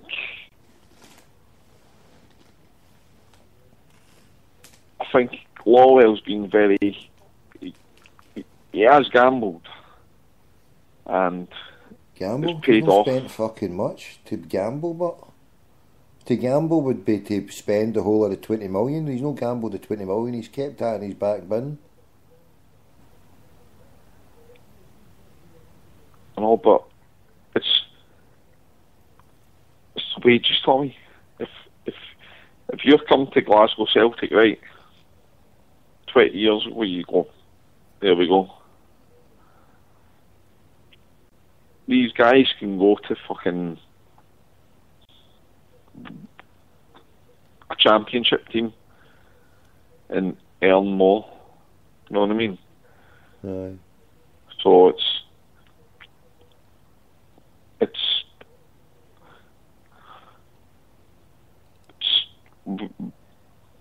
if you're a footballer, you go, oh, what do you do? I don't necessarily. If I was a footballer, Glasgow Celtic's the biggest club in the world. You know what I mean? It's like fucking. But these guys.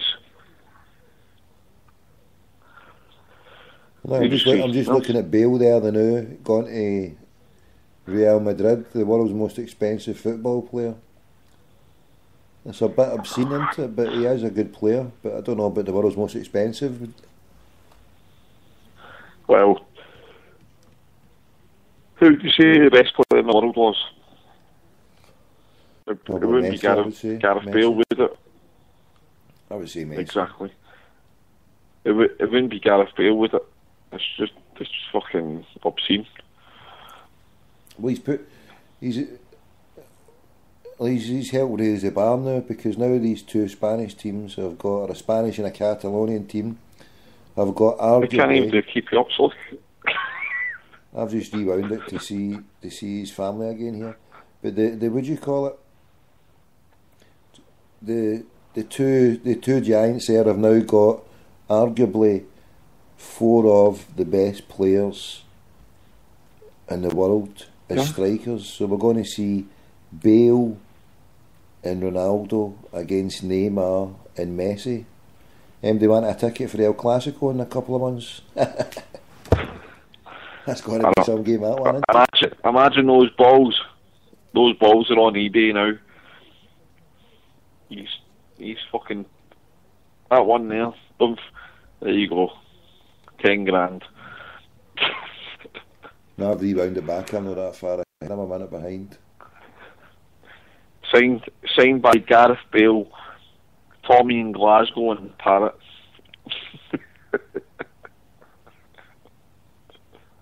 You just punted that away. 11, number 11. Oh well. I would take Messi and Neymar ahead of Bale, and he looks better. They're going to play him. He plays in the same exact position as Ronaldo. When are they going to play both of them? They signed Jonathan Woodgate, didn't they, and Mike Owen. What did they do for Real Madrid? Very little. From what I can remember. Ronaldo plays to a left midfield, and so does he, doesn't he? He plays kind of left midfield, left forward. Let to attack it for the left, so it'll be interesting to see. Fellaini's away to Man United, eh? Yeah.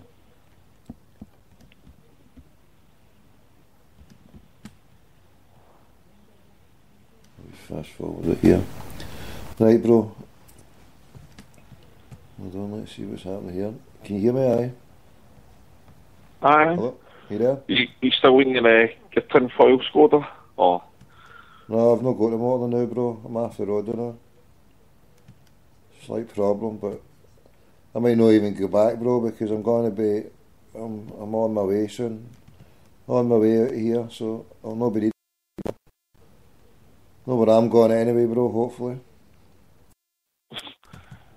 Anyway, bro, so tell me what's your take on the Celtic stuff then? Do you reckon it's, you say Celtic should have, you're saying we're in a better position? I wouldn't say that, Tommy, but I reckon I think a lot of people are just being very negative. Honestly believe that the players we've brought in, we've got 6 or 7 players, and I reckon we'll do well this season, to be honest. Oh, you're off your nut. Are you in fucking tranquilizers or something? Do well. Fucking Amido Baldy, Duck Van fucking Dyke, fucking, what do you call them? Bo Strichter fucking Tampax. You're having a fucking laugh, mate. We've sold the big Nairobi Bobby, a fucking clinical striker that we've never seen since Larson, and a defender that I can't rate him, but a lot of people seem to. I have to give this, he was a lot better than Glenda Luvens and Big Thomas, what do you call it, Dafty? Wilson. Talking about Wilson. Yeah, so they've sold these 3 players. Yeah. And you can't anywhere. there's not one player that we've brought in to any of the level or the standard of any of these players. That's a fact. You can. I know. No. I know what you're saying. But I reckon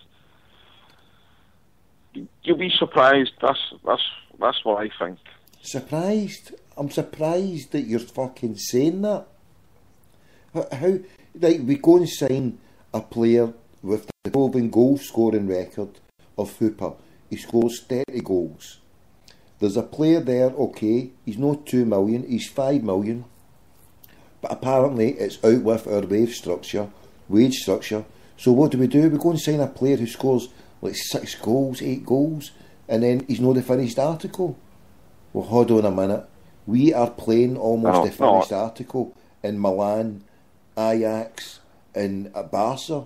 So if we're signing people in a project, in a long-term contract, we're getting our arses scalped here pretty much soon. What is the point of paying all this money when we're going to turn up with a half-baked team that is a work in progress? Don't expect anything of Baldy. Don't expect anything of. I mean, look, they've signed that Israeli boy, the 21-year-old. So unless he hits the ground running, then all the players that we've signed are for the future. So we couldn't even be bothered to sign one player for the now and the present to take on fucking Barca, Milan and Ajax. Come on. And you're saying we're in a better way? No, I'm not saying that. But I'm saying you might be surprised. I reckon I'm saying we're back again. I'm being surprised that you're saying that. Can you not see, if we're signing up projects or working futures, you would have at least thought they would have put one for the now, for the future, not for the future, but one for the now and the here. But no, we've depleted not squad members, but three main players. I reckon Baldy's an ex-Barrel Bratback. What drugs are you on? You're wired to the fucking moon, you crackpot, you. Brat Pack, he was shite, so what's the point of that? You're testing my patience here. Fuck's sake, the next Brat Pack. Fucking, he done my nothing. Right, so come on, run through the players. Tell me, Mayoko boy, even Mayoko, whatever he's called, he was brought in as a squad player. We've got you know, seen Pookie. How many goals has he scored? I don't know, Tommy, but 8 out of 20 odd or 30 games. Prolific is not a word that you would associate with that kind of fucking record, is it now? I wouldn't. If a player signs for us, look at Robbie Keane, right? He was fucking Roy Keane. Oh, here we go, what a player. But in reality, right, what did they actually do for Celtic? You know what I mean? Roy Keane fucking played about, what, 12 games or something? Roy Keane was part of a successful Celtic team that were winning the league. Teamed up with Neil Lennon. Robbie Keane, who was his manager again? Remind us. Was it Mowbray? I rest my case. Yeah. The league was gone. Exactly. The league was gone. Matter. The league was gone and there was a shite team around them. The league was gone and there was a shite team around them. So it's a different situation. You're bringing up old players as a different situation. I'm saying to you now that the players are brought in are work in progress and they're fucking shite in comparison to the players that's been sold. No, you We're can't taking say, a step up the you market. can't say they're shite, Tommy. You can't say they're shite because. No, I can't say they're shite. I can't say they're shite. Don't come on here and say I can't say what I can say. I can say they're shite in comparison to fucking the Nairobi Bobby and fucking your man Hooper. They're not going to. They've not signed a defensive mid or a defender as good as Wanyama, and they've not signed a striker. Would you say Gary Hooper was a good football player?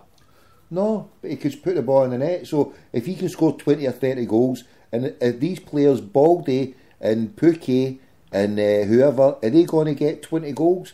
I don't think so. So ergo, they're shite. If they're coming here and they're scoring less than 20 goals, they're shite.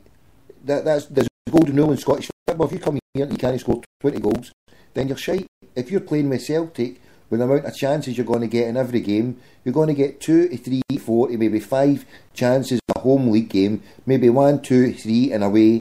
And if you can't score 20, and if you're playing for the best part of 40 games, then get to fuck. What you doing wearing a Celtic jersey? What is Celtic signing a player that can't do that as a striker? Is a prerequisite. No, I agree with you there, Tommy. Yeah. If you're not scoring, you've got to be arguing with you. Samaras and doing something outside the box and bringing something else. So if these players are players who are doing something outside the box and doing something else, then we've already fucking got them in abundance. We need a penalty box striker. Hooper, for all his faults, and sometimes he couldn't keep the ball close to him, and his link up maybe, but give him the ball sometimes, and he would score the ball. He would score. He was brilliant doing that, and that just having that one thing to your game is an asset that is hard to find. But then what is the point of spending on 2 players or 3 players when if you need one player who can do that, go and pay the money.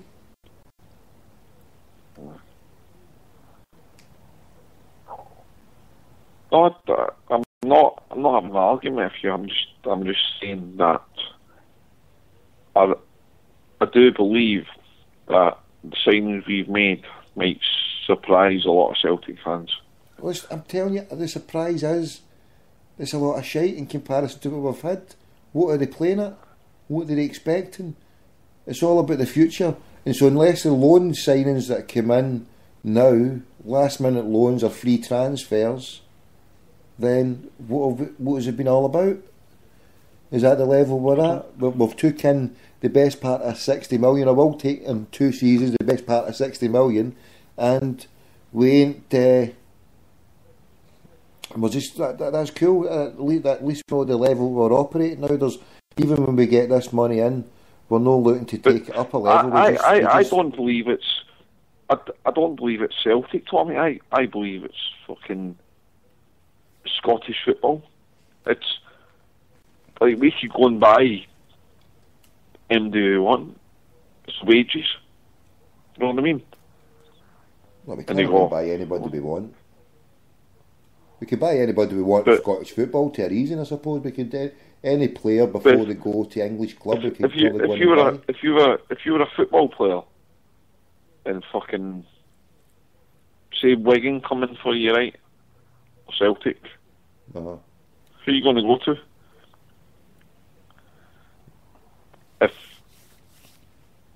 If you don't support any of them, go Wigan. It depends what you want out of life. But that's part of the issue. They just go, I want to follow my career and all this crap. If somebody came in for you or me, Glasgow Celtic all day long, but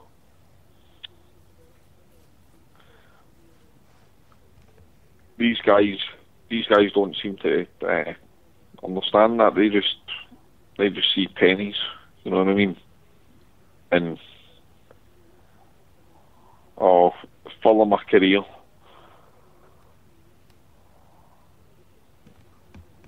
I know what you're saying. They didn't go sending names.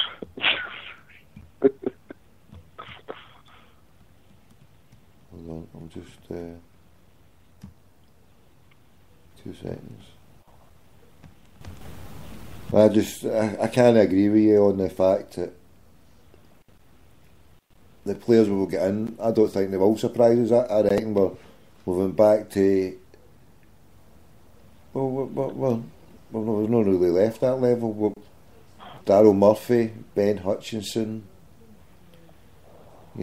Josh Thompson in the defence, Thomas Rogner, all these players who are meant to be for the future. What did you think of the boy Lassad? I thought he was a good player, him. In what way? Why would you think he was a good player? What did he ever do with us to show he was good? I mean, maybe he came on, he scored a couple of goals. But then why did he not get more run of it? If he scored a couple of goals, why did he not get more of a run at it? I'm not on the Celtic management team, but I thought Assad was fucking, not saying a brilliant player, but I thought he looked alright, you know what I mean? And Miku, so, but what was the point? What did they give overall for their wage? Did they justify their wage? Are you saying he did something, he scored a few goals, right, but for his wage and for being there at the club, what was the point of giving him a wage and allowing him to be there when he scored a couple of goals? Were those goals in those games match-winning games? Did we win the league because of it? Could we have lost the league if we never had him on there? Ergo, the amount of money we paid was a waste of fucking money. What was the point of paying Lasad and Miku when what was the overall contribution to us? Well, okay, 1 or 2 goals and they might have looked good, but they're now no longer here. So, in a cost-benefit analysis, a couple of goals. What did Mikus do? Did he score a couple of goals? Was it in key games? Did they win us the games? Did they win us any points? Just on the merits of them scoring the goals? I'll give you Miku. No, I'm saying, well, both of them came in as last-minute signings, right, because we couldn't get anybody else, so we're scratching our heads, oh, this one fell through and that one fell through, and it's all because we're penny pinching, we want to keep to a budget and we can't do that. Well, then that's cool. Come out and tell us. But no, they don't, so they go and scrap it bargain basement and say, oh, look, we'll get some decent players here, and then they don't even get a chance. They don't even get a chance, and look what happened with... who was your man there a couple of years ago? The Swedish boy, Lundberg, signed him and never even played him. What's all that about? What's the point? That was just a fucking... That was a short sell of that. Well, short sell, but why did he not go and get James McCarthy for £1 million? James McCarthy, he would have set a few shots up in the Castle Mankey. Parrott would have got a few shots sold on that. I'm away to go and get an espresso hero. What's your last point then? 60 seconds, the clock's a ticking in. I've got another hour to go. I need to go and get some espresso into me here. I'm not on live here, am I? What do you fucking think? Of course you're fucking live. You, Mr. Glass, you're in a fucking argumentative mood tonight, you Tommy boy. No wonder, you've been shot up the arse with a fucking tranquiliser. I've heard more life than a fucking dead rat. What is going down with you? You're sitting there, come alive, brother, you've put me to sleep here. I'm going to have to go and get an intravenous drip of fucking espresso put in me. You're fucking, and then you're saying I'll be surprised. I'm phoning McVitie on you, you cunt. You're fucking banned. He'll be fucking... Don't come back. You're in a permanent ban, fucking permanently. Fucking don't come back here again unless you fucking get fully espressoed up to the max and you can at least put 3 words together inside 60 seconds. That's shocking, Tommy. I'm offended for that. Offended? We'll go on the fucking offended bus and give peace. Bolt your rocket. Fuck's sake. I can't believe you think these players... Look, I'm offended that you think that we're a better team now. That you're going to surprise. We're a worse team and we're playing better. And you're just sitting there, you're wound me up, but you get to fuck, you're banned, right? Get off my show. Do we get any last points, caller? I was going to get Mr. Cadet to phone you as well. Fuck's sake. You just when he was over, he's fucking coming to Stan Petrov's testimonial as well. He's going to fucking give you your number. You've said more words in the last 20 seconds than you've had for the whole 20 minutes. Fuck's sake, have you snorted some speed? You've snorted speed, injected crack. No, injected... You fucking... What are you all about? You've just come out with loads of words there. We've upped the speed here. Right, let's go. Speed it up now, go. I'm away for the espresso here. Fucking... Anybody told you... Brilliant, Tommy. You can give Jim a phone, he's on now. I know. I need to go and get fucking... I'm about to pop some popcorn. I'm about to get some popcorn and an espresso, bro. Aye, God bless Tommy. You've got me in an argumentative mood and I've been able to fight. I'll be phoning you back in 5 minutes for a square go verbally, right? Go and get some... You won't phone me back in 5 minutes. I'll fucking win an argument. I'll get my fucking... My plectrophoros tropical fish to answer the phone. There we go. Right, I'm away then. Challenge Convention is on the TV. Right, advert God for bless these Tommy, guys. bud. Speak to you soon, mate. Right, ching ching. Right.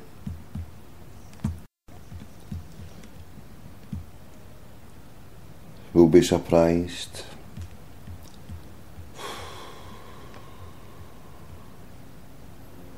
Surprised. We'll be surprised. Let me see.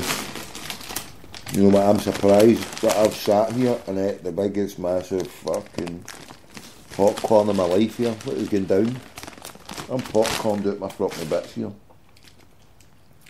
And now I've been told to ingest a better team at Celtic Park. A better team.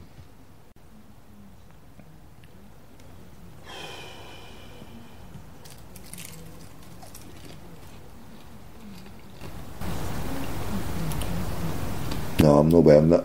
They're not a better team. Not a better team at all. I mean, if they were a better team,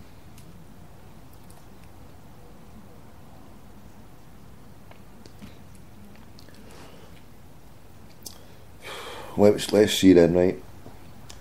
Scott Brown gets injured. What is our midfield? We just have to hope this wee Israeli boy is a ticket. Is he a ticket? Is he good? Is he going to come in here and run the show? Oh, I can say hey my dudes. But then maybe he will run the show. Well, he may run the show maybe in 6 months or a year and a half, or the next Champions League campaign. But are we going to take a 21-year-old Israeli boy and have him run the show against Barca, Milan and Ajax? Maybe he can. But if we're just signing players for the future and projects, long-term projects, where does that leave us with the Ajax, Milan and Barca? Once again, the club have achieved what they want to achieve, and the fans' ambitions are not to be listened to. The fans' ambitions. But hey, I suppose really, what's the point of spending £5 million in Finn Bogason? Is he going to be the difference against Barcelona? Probably not. Jim's still on.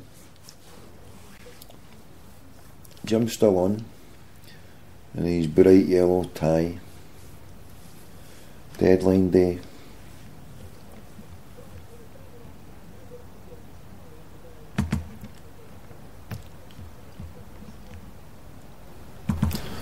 Now they're coming to an end. I think deadline day's coming to an end on the TV there.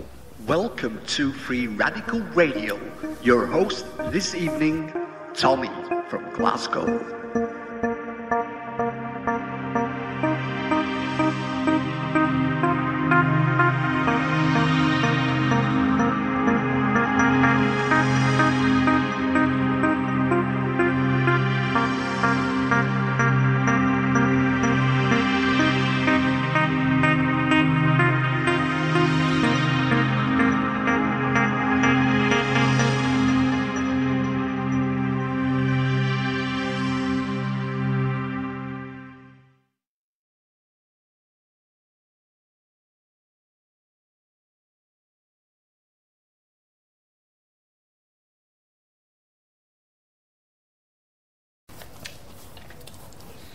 A little bit of silence from my friends at the Noise Abatement Society.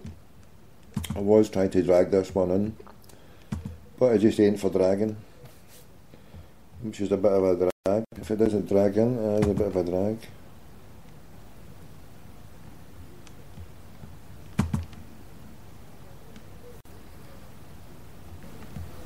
Come on, drag over. There we go. Right, so we play this for the bold Neil who was on there. He's somewhere over the rainbow.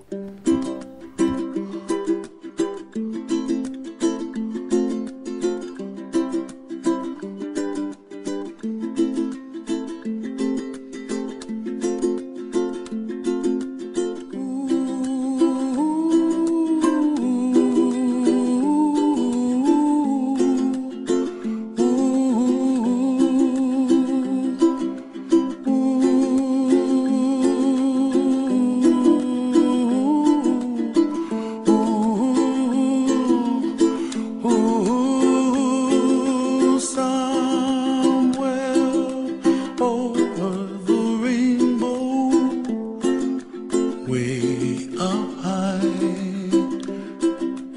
and the dreams that you dream of once in a lullaby.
Right, we're back again here. Right. Let's see. Put this here. Put that there. And let's see.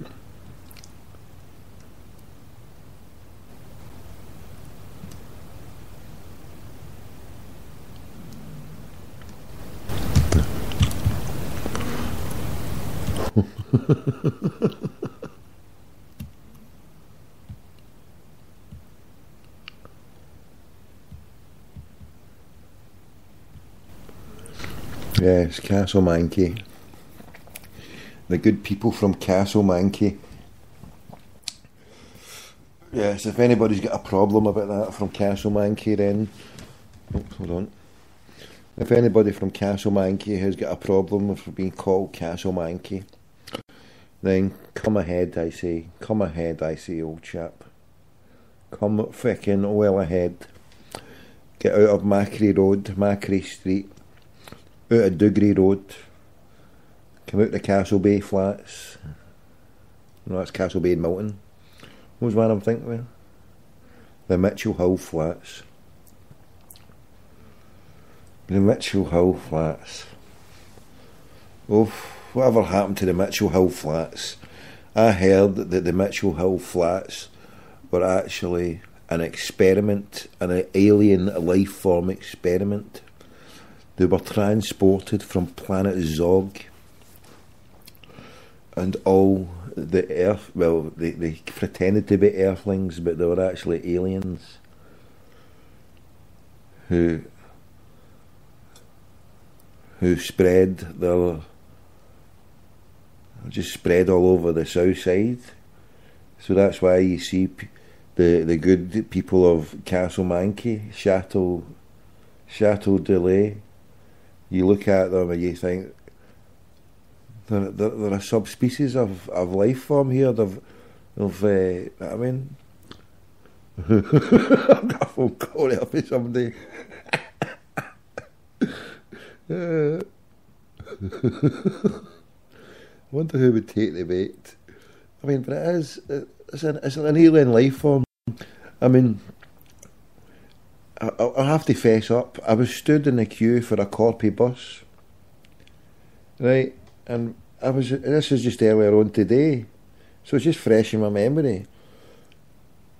And as I stood just a wee bit too close to the bus going to Castle Mankey, I could feel the radiation. There was a definite glow of radiation from the other bus queue. I mean, my queue was gone the other way, but the Castle Mankey, there was a definite glow.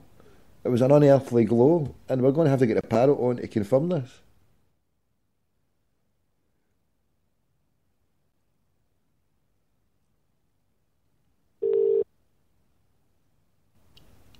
Fucking outrageous, you. I'm getting a flat clap out in you. What are you talking about? What are you saying?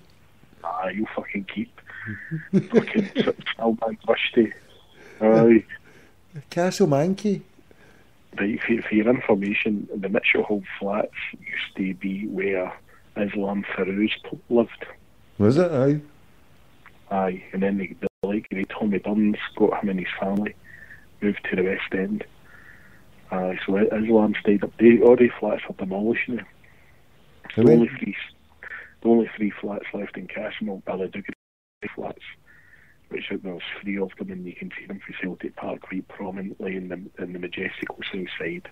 And the Dougray flats, they're the ones across from the sports centre, aren't they?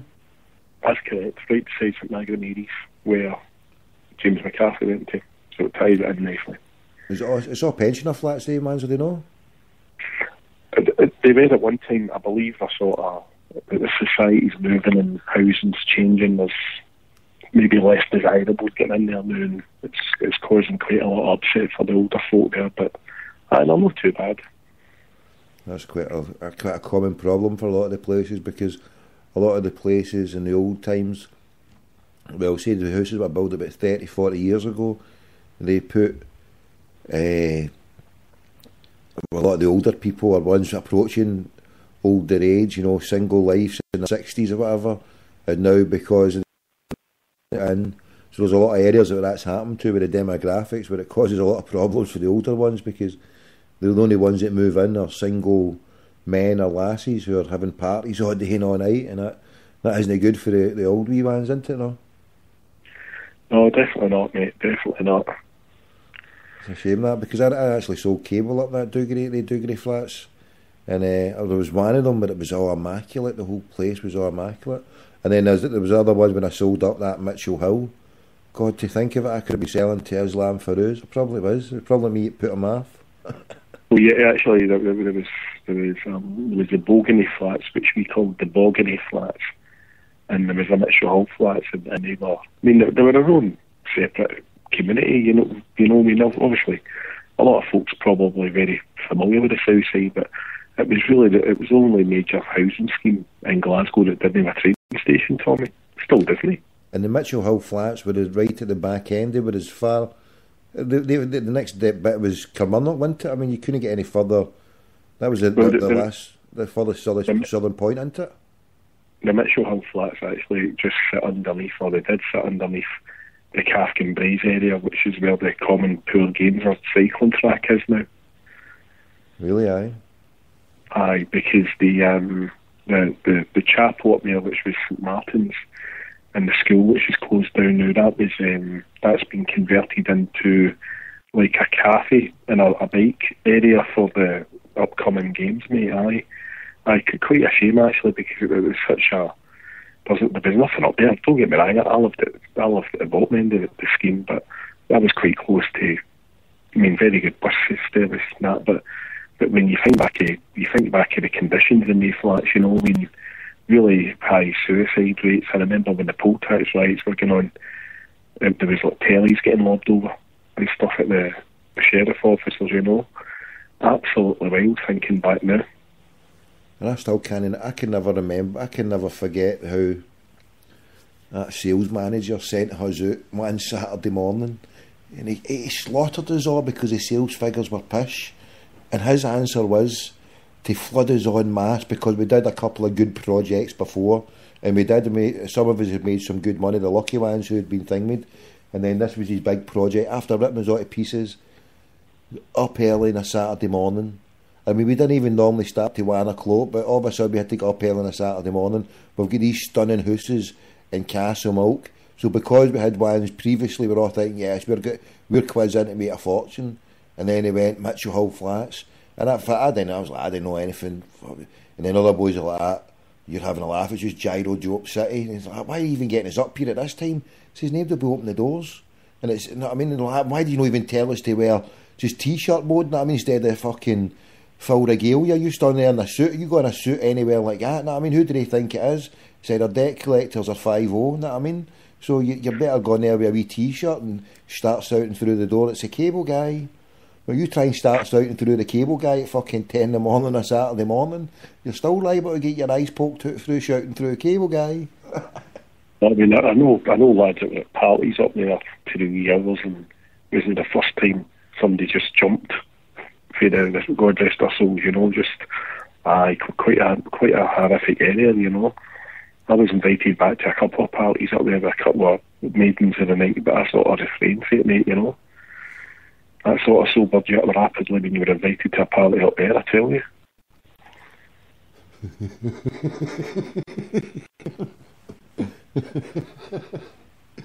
Right, because it was just. So see the revision of that's what I want to know. The revision of the bus numbers. The bus numbers, is that throwing you all about the Castlemilk area? The bus numbers, what buses? No. The 5's still the 5. The 75's still the 75. The 46 is still the 46. I mean, it's areas that's maybe. I mean, the 66, which is the Scobrie bus, that's just the 6 now. Certain buses have changed, but some haven't. So the 75, where does that go through? That runs from the Milton all the way to Castlemilk. When it goes through the town, what does it go? Is it going to Argyll Street, or does it go in? It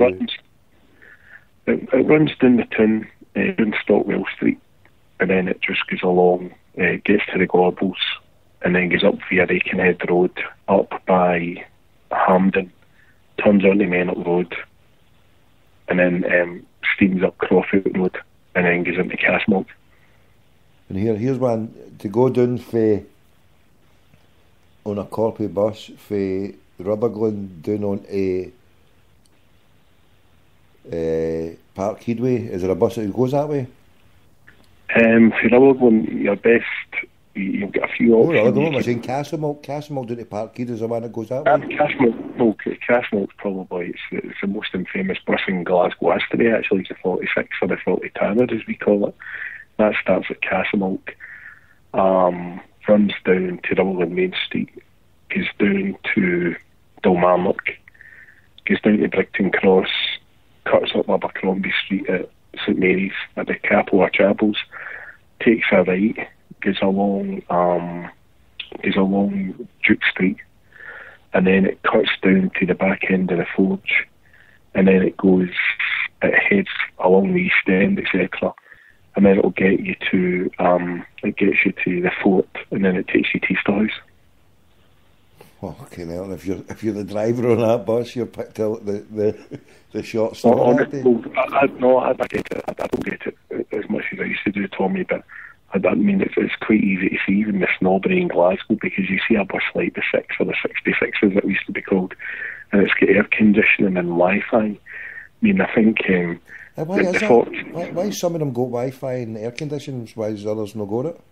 Well, the 66 runs for the West End, and I think it's through all the affluent areas of Eaglesham and Busby and ends up in East Kilbride, mate. So the 46 goes Feasterhouse to Castlemilk. I mean, the buses are using that out of that all. Bertie Auld was still playing for Celtic when the buses were made, do you know what I mean?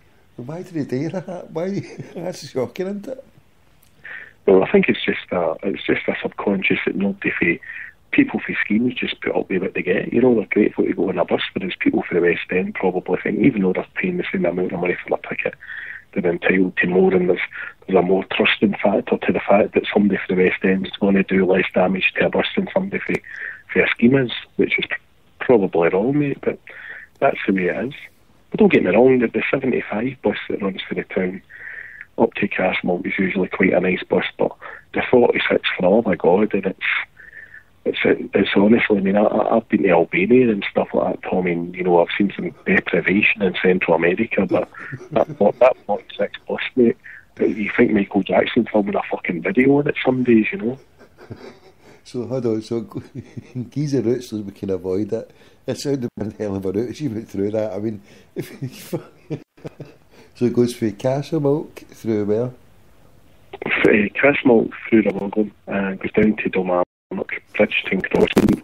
And we used to get it for Castlemilk. I mean, MD for the suicide it's listed in. We used to get it for Castlemilk, obviously, and we'd go off at Dalmarnock. And everybody that thinks, oh, well, you know, we jumped up bus. That bus was a fucking chicken run, because, I mean, Dalmarnock used to have its own UVF battalion.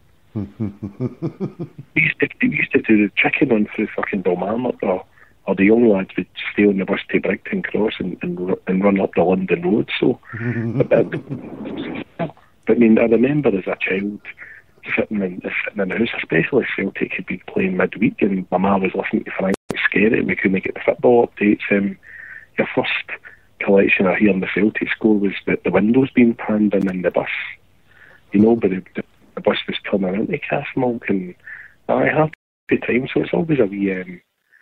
My first hockey game, actually, I went on the bus with my dad, my two brothers, and my mate Gary, you know, and it's always it's a wee thing, isn't it? You always remember. I know. So I mean, I've some parties coming back in that bus for 3 days. I remember taking my mate was on Aberdeen casual. I served my time there, and they come up to my mum's, crashed my mum's couch and took him to Celtic Park on Saturday. I'll tell you when it was the first game of the season when we had just signed Martin Hayes and John Collins, and Aberdeen beat us 3-0. Remember that game? And I had this Aberdeen casual in the Celtic end with me. And obviously Celtic Party with all sorts of accents, so I wasn't worried about that, but he's obviously the best pretty tasty for a change.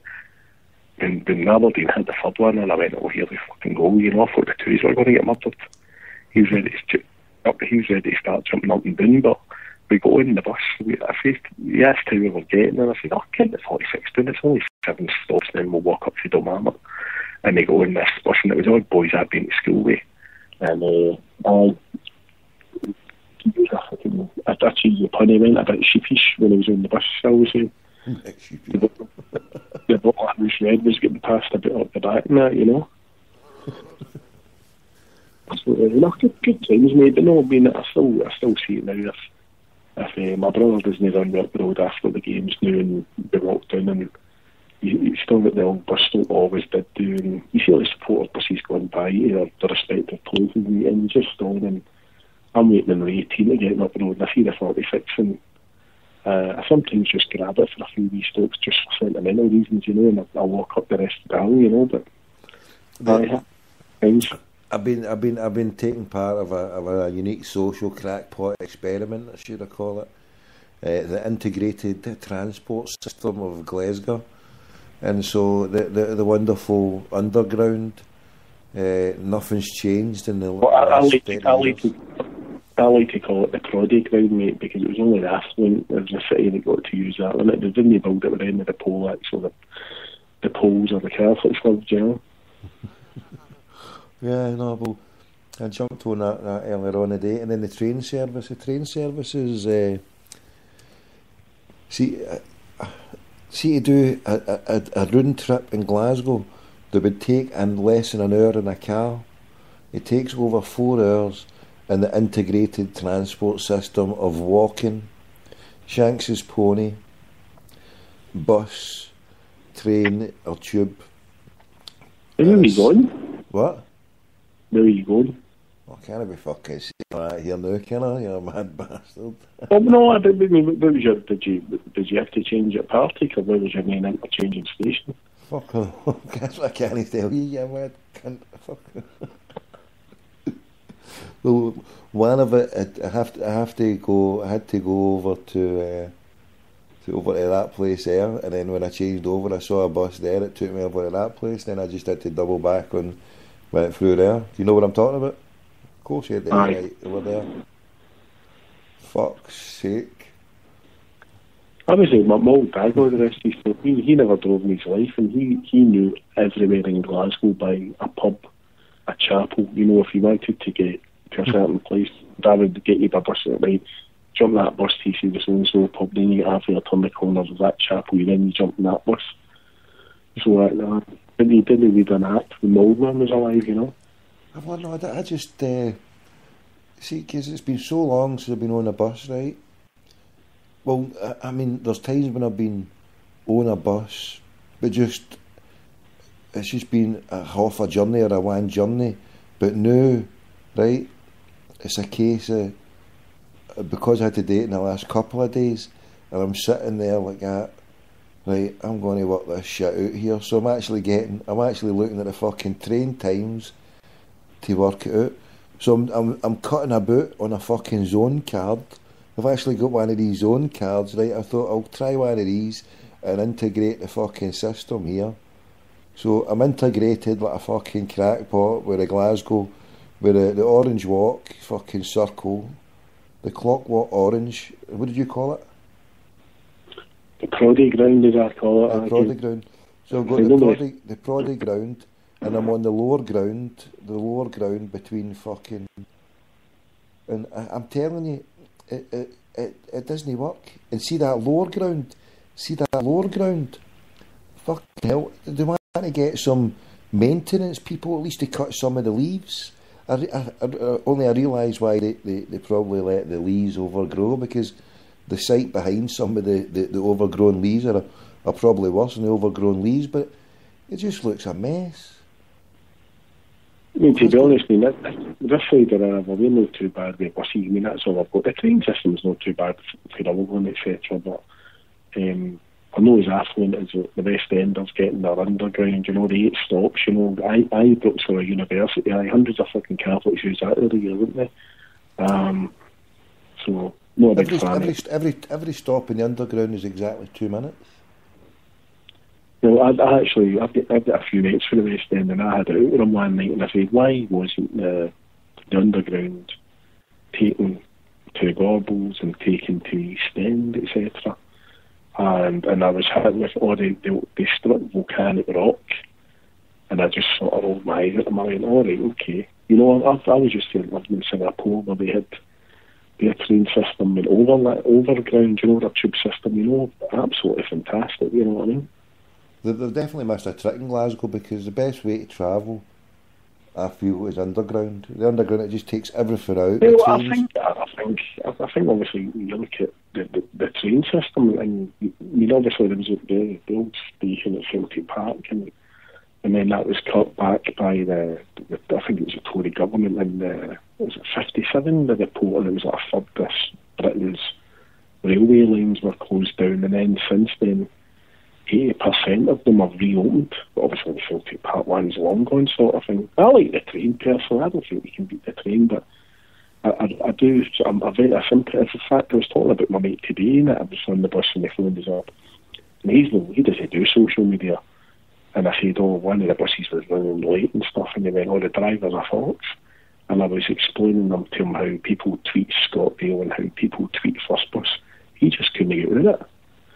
You know, and he's a clever guy, but he just does not engage social media or interaction, and he's baffled to the fact that people can actually just tweet or text come when he's complaining. But you see that some people pay for real tickets and they're being shafted. And God help the city when this Commonwealth Games comes, Tommy, you know. I hope to not be here. Aye. Keep their Empire Games by another word, mate. Well, you see, and don't get me wrong, I'm not going to flip at me. I mean, obviously it's good for the East End and other parts of the city, and they may be bringing money in, but you look at the Edinburgh Festival, the people the normal punters of Edinburgh have to put up with all these Lorry Darlings appearing for a month every year, and nobody can get doing anything, mate, you know. But it's not even it's less than, it's 10 days. 10 days. It's not even 2 weeks. We're not even getting 2 weeks. Not that I'm wanting 2 weeks out of it, or even a month out of it, but 10 days, all this for 10 days. I mean... But do you don't think it's going to be what the city... I wouldn't say it's going to suffer, but I think it's going to be... It's quite ironic that the way you mentioned travelling buses. I mean, you look at most industries now are 7 days a week. Most shops are. Like Glasgow Council, the cleansing guys, they're 4 days on, 4 days off all the time. So these people that get a Sunday off are few and far between. So why our public transport sort of breaks down to a Sunday service is beyond me, you know.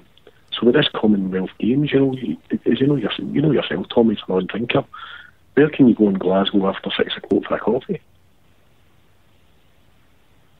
I know, true. You know, I know there's a few wee boutique-style coffee shops that you pay through the nose, but everything just grinds to a halt, you know, and I mean, very few family-friendly places, you know. Don't get me wrong, bars are getting better and you can get a coffee and it's better, but I don't even think Glasgow knows what it's going to hit, and you're getting the majority of the people that's going to travel over for these Common Tour Games are going to be like people from Canada who are used to like American standard restaurant and bar sort of service and long hours and expect to be able to go for a steak at 11 o'clock at night.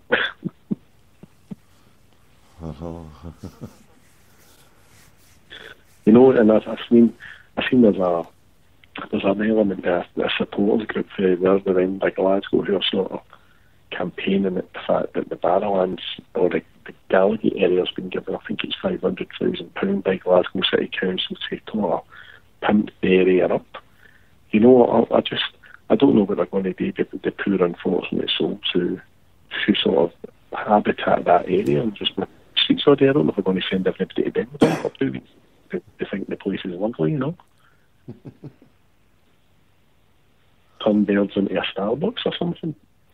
They should invest in some of the new flags. Get new flags up there. Has anybody ever got the? Have you seen the state of it? The birds' flags anymore? It's no nice. They need updated. Don't get me wrong. I suppose it's the last bit of Glasgow that they could.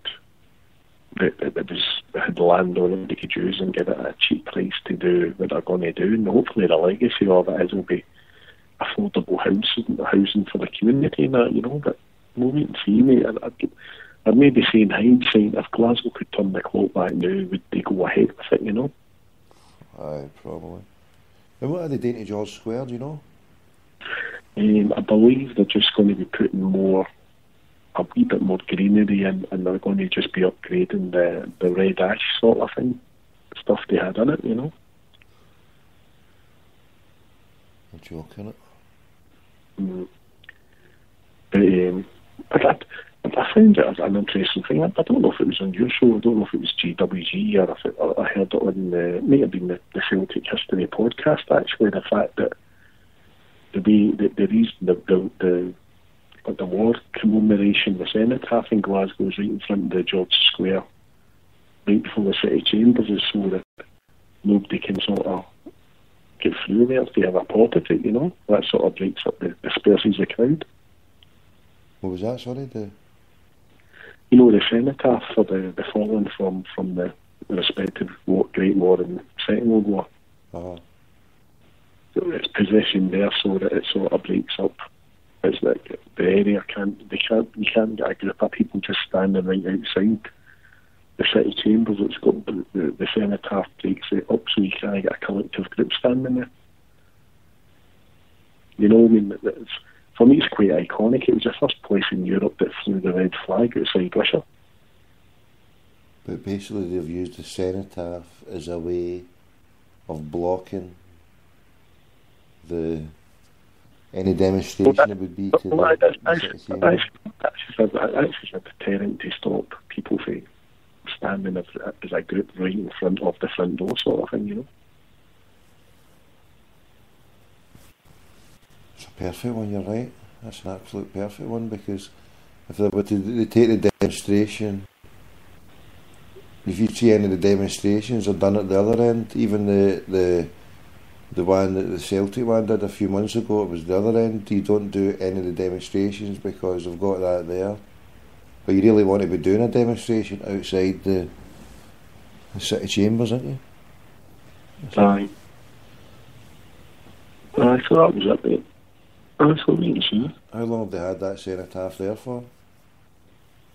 Since the First World War, yeah? Well, it's Second World War. First World War, Second World War, I'm sure in later conflicts it's been updated, sort of thing, you know.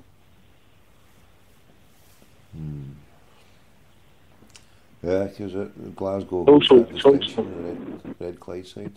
It's also it's Merchant Navy Day today, so a wee dip of your hats to the brave men and women who gave their lives for feeding the country over all the various conflicts.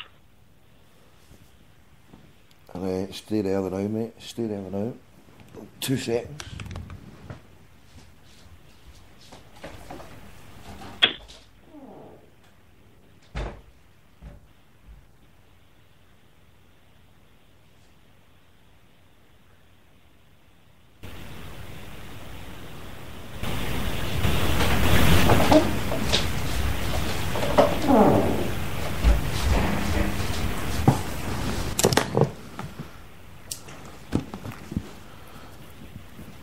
You there, bro? I'm still here, mate. I've got here GVIRI, and I've got the unicorn horse in white to the right. I've got the lion to the left, and the lion with the crown. And I've got Honey Sot Qui Me Pence Dieu et mon drot. And that is the emblem there. Do you know what that emblem is? Go for it.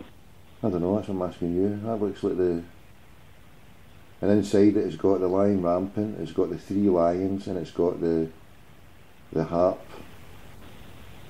But anyway, it says, this scroll commemorates, and it's got the name of my 18-year-old great uncle, who was a trimmer in the Merchant Navy, held in honour as one who served king and country in the World War of 1939 to 1945 and gave his life to save mankind from tyranny.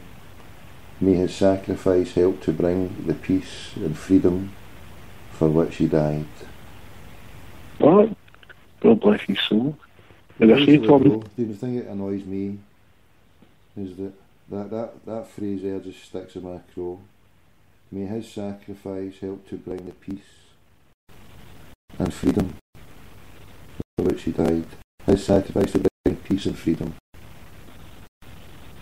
Where's the peace and where's the freedom for the oppressed people of the world from where this emblem, where this thing comes from, how he died. He had to die from a German U-boat at the age of 18. The war had just started, and Nanny used to read about it.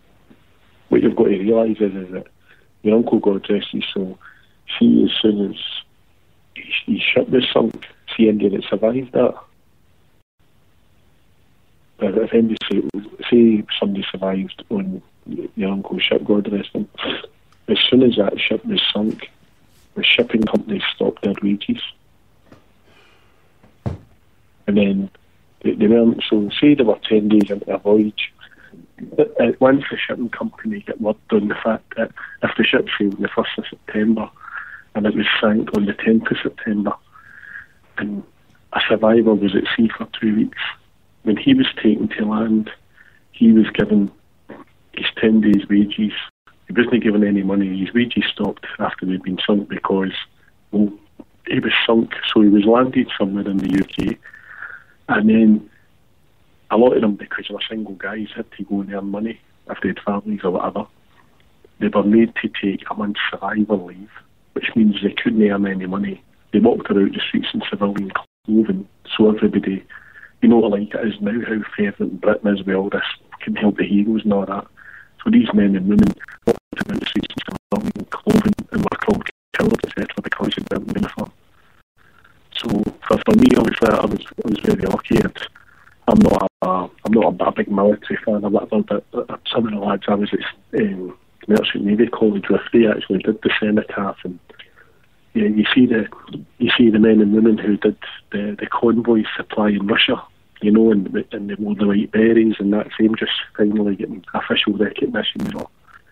So I know it's not much, but people might ask what the Merchant Navy does, and it's the people that bring their PlayStations in for China, they bring their football boots in for Taiwan, and they deliver food and that, you know, and when wartime's on. And you look at the poor souls who died in the Falklands conflict and that. And I worked with some of the guys who survived that, and you know, and they would tell you stories and it would curl your toes up, mate, you know, and they were just working class guys who went to sea. So what is a trimmer? A trimmer? Uh-huh. I would believe it would be, I'd reckon, I would be, at that period of time, a trimmer would be, I reckon, it would be the engine room, Tommy, and it would be something to do with being like a fitter or a plater, you know, sort of like a mechanic, because the ships at that time were all steam driven. Right. When I joined in the late 80s, I was still on steamships, and then they sort of died out. So certain terminologies and certain names still go, sort of thing, you know. But it's a lot of people don't realise it. See something there. You've probably seen it. Stay there. It's just deteriorating too much. Stay there. I'll phone you back.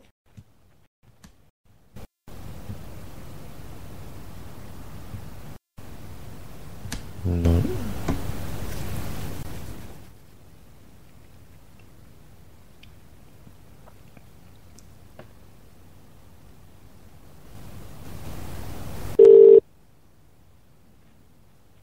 How you doing? Aye, sorry, what were you saying? Well, just the fact that you used to get guys in World War II who were working in the shipyards, and if a ship wasn't fixed on time, the ship went to sea, they were fucking taken to sea, you know, they'd never been on a boat in their life. Hold on, I can hardly hear you now, something's went wrong. You there? Aye, who's that? Any better? Aye. Aye, well, just obviously guys who worked in the shipyards, and then if a ship wasn't fixed on time, it went to sea, and these guys were stuck on board it as well, mate, so pretty funky stuff. And my granddad, God rest him, he the reason how he was excused for fighting in the war was because of he built the ship, and then his story, he got the gig for doing it. I think it was a plater, and he had to pay the actual time served plater or whatever to copy him or to help him come along to get into it. He had to, because first of all, I think he had to had to pay his way in there to get in there to do it, to learn the trade, something like that, and he had to get in there by, he had to bribe his way, he had to forge his way in there to get his trade, and then once he got his trade, then he could do it. But to go to that point, he had to either pay the tradesman, the actual tradesman, to get a graft, to get a start, and learn how to do it. And then once he got in there, that opened the door. But even then, the doors were getting shut because the background he came from. The reason why he came here, because from being from Belfast, and the only reason he got a job or he could work in Harland and Wolff, because his name wasn't too Fenian sounding, and that was the only reason how he managed to do it. And then going back to his sisters, who was married to a Protestant in the mixed area, so that's no way to bring up a family. That's no life at all. Oh no, definitely no, mate. Obviously that's a shipyard that's obviously distinct for its various, obviously its policies and where it brought to when it opened its yard in Glasgow and had its repercussions when it sort of helped create the scenario in Glasgow, mate, Well, you see, just on the one thing that then could be, because we're just about to finish this show, would you say then that would be one of the positives that we could take out of Thatcherism? That the fact that by decimating the old working shipyards and businesses, it decimated the places of bigotry that existed, and as such they could no longer exist, and the decline began by Maggie of the bigotry in the workplace in the west of Scotland and probably north of Ireland. Or am I barking up the wrong tree? No, I think obviously maybe industries like the shipyards within reason had that, but you look at the communities of mining communities in Ayrshire and Lanarkshire, who were quite in places like Coal and Colburn and West Mahago, which were predominantly really Catholics in it, because Catholics didn't really get out that far, So, when you look at it now, and there's no heavy industry there now, and they're building these new housing schemes, and everybody drives now, and it's 20 minutes in a car, and you've got a 5-bedroom house in the middle of nowhere. In these collective small pockets of the orange lodges or whatever they are, they're all sort of dying out, because if we still had this thriving shipping industry, if we still had a thriving coal yards, it would keep everything alive. It would keep it in father to son to son to son. We'd keep working in the yard, sort of thing. So when you say it was a positive, I think it could have been done more nicely by Maggie, but I think Maggie was oblivious to it all and just went in there. I know. She was, and after all, she does get a lot of the flack, mate. She was an evil bitch, but she was a puppet for a bigger system. And if you look at the same puppets are there working the same, grinding the organ for the same organ grinder above, so it's just fucking part of the same shit system, isn't it? She was going to. She did want to get rid of Hamden, you know what I mean? Maybe she wasn't that bad a soul, Right, I've no loaded up with Soldier song. Do you want to start singing? Only day to go midweek, Chief. I'm still waiting for this guy. I'm sitting here in a chai latte waiting to see if you'll sneak somebody in as a free signing. I doubt it. I will check Twitter for 20 minutes. There's nothing. What time is it? Is it 1 o'clock? 1:30? I'm away in my bed. I've had enough.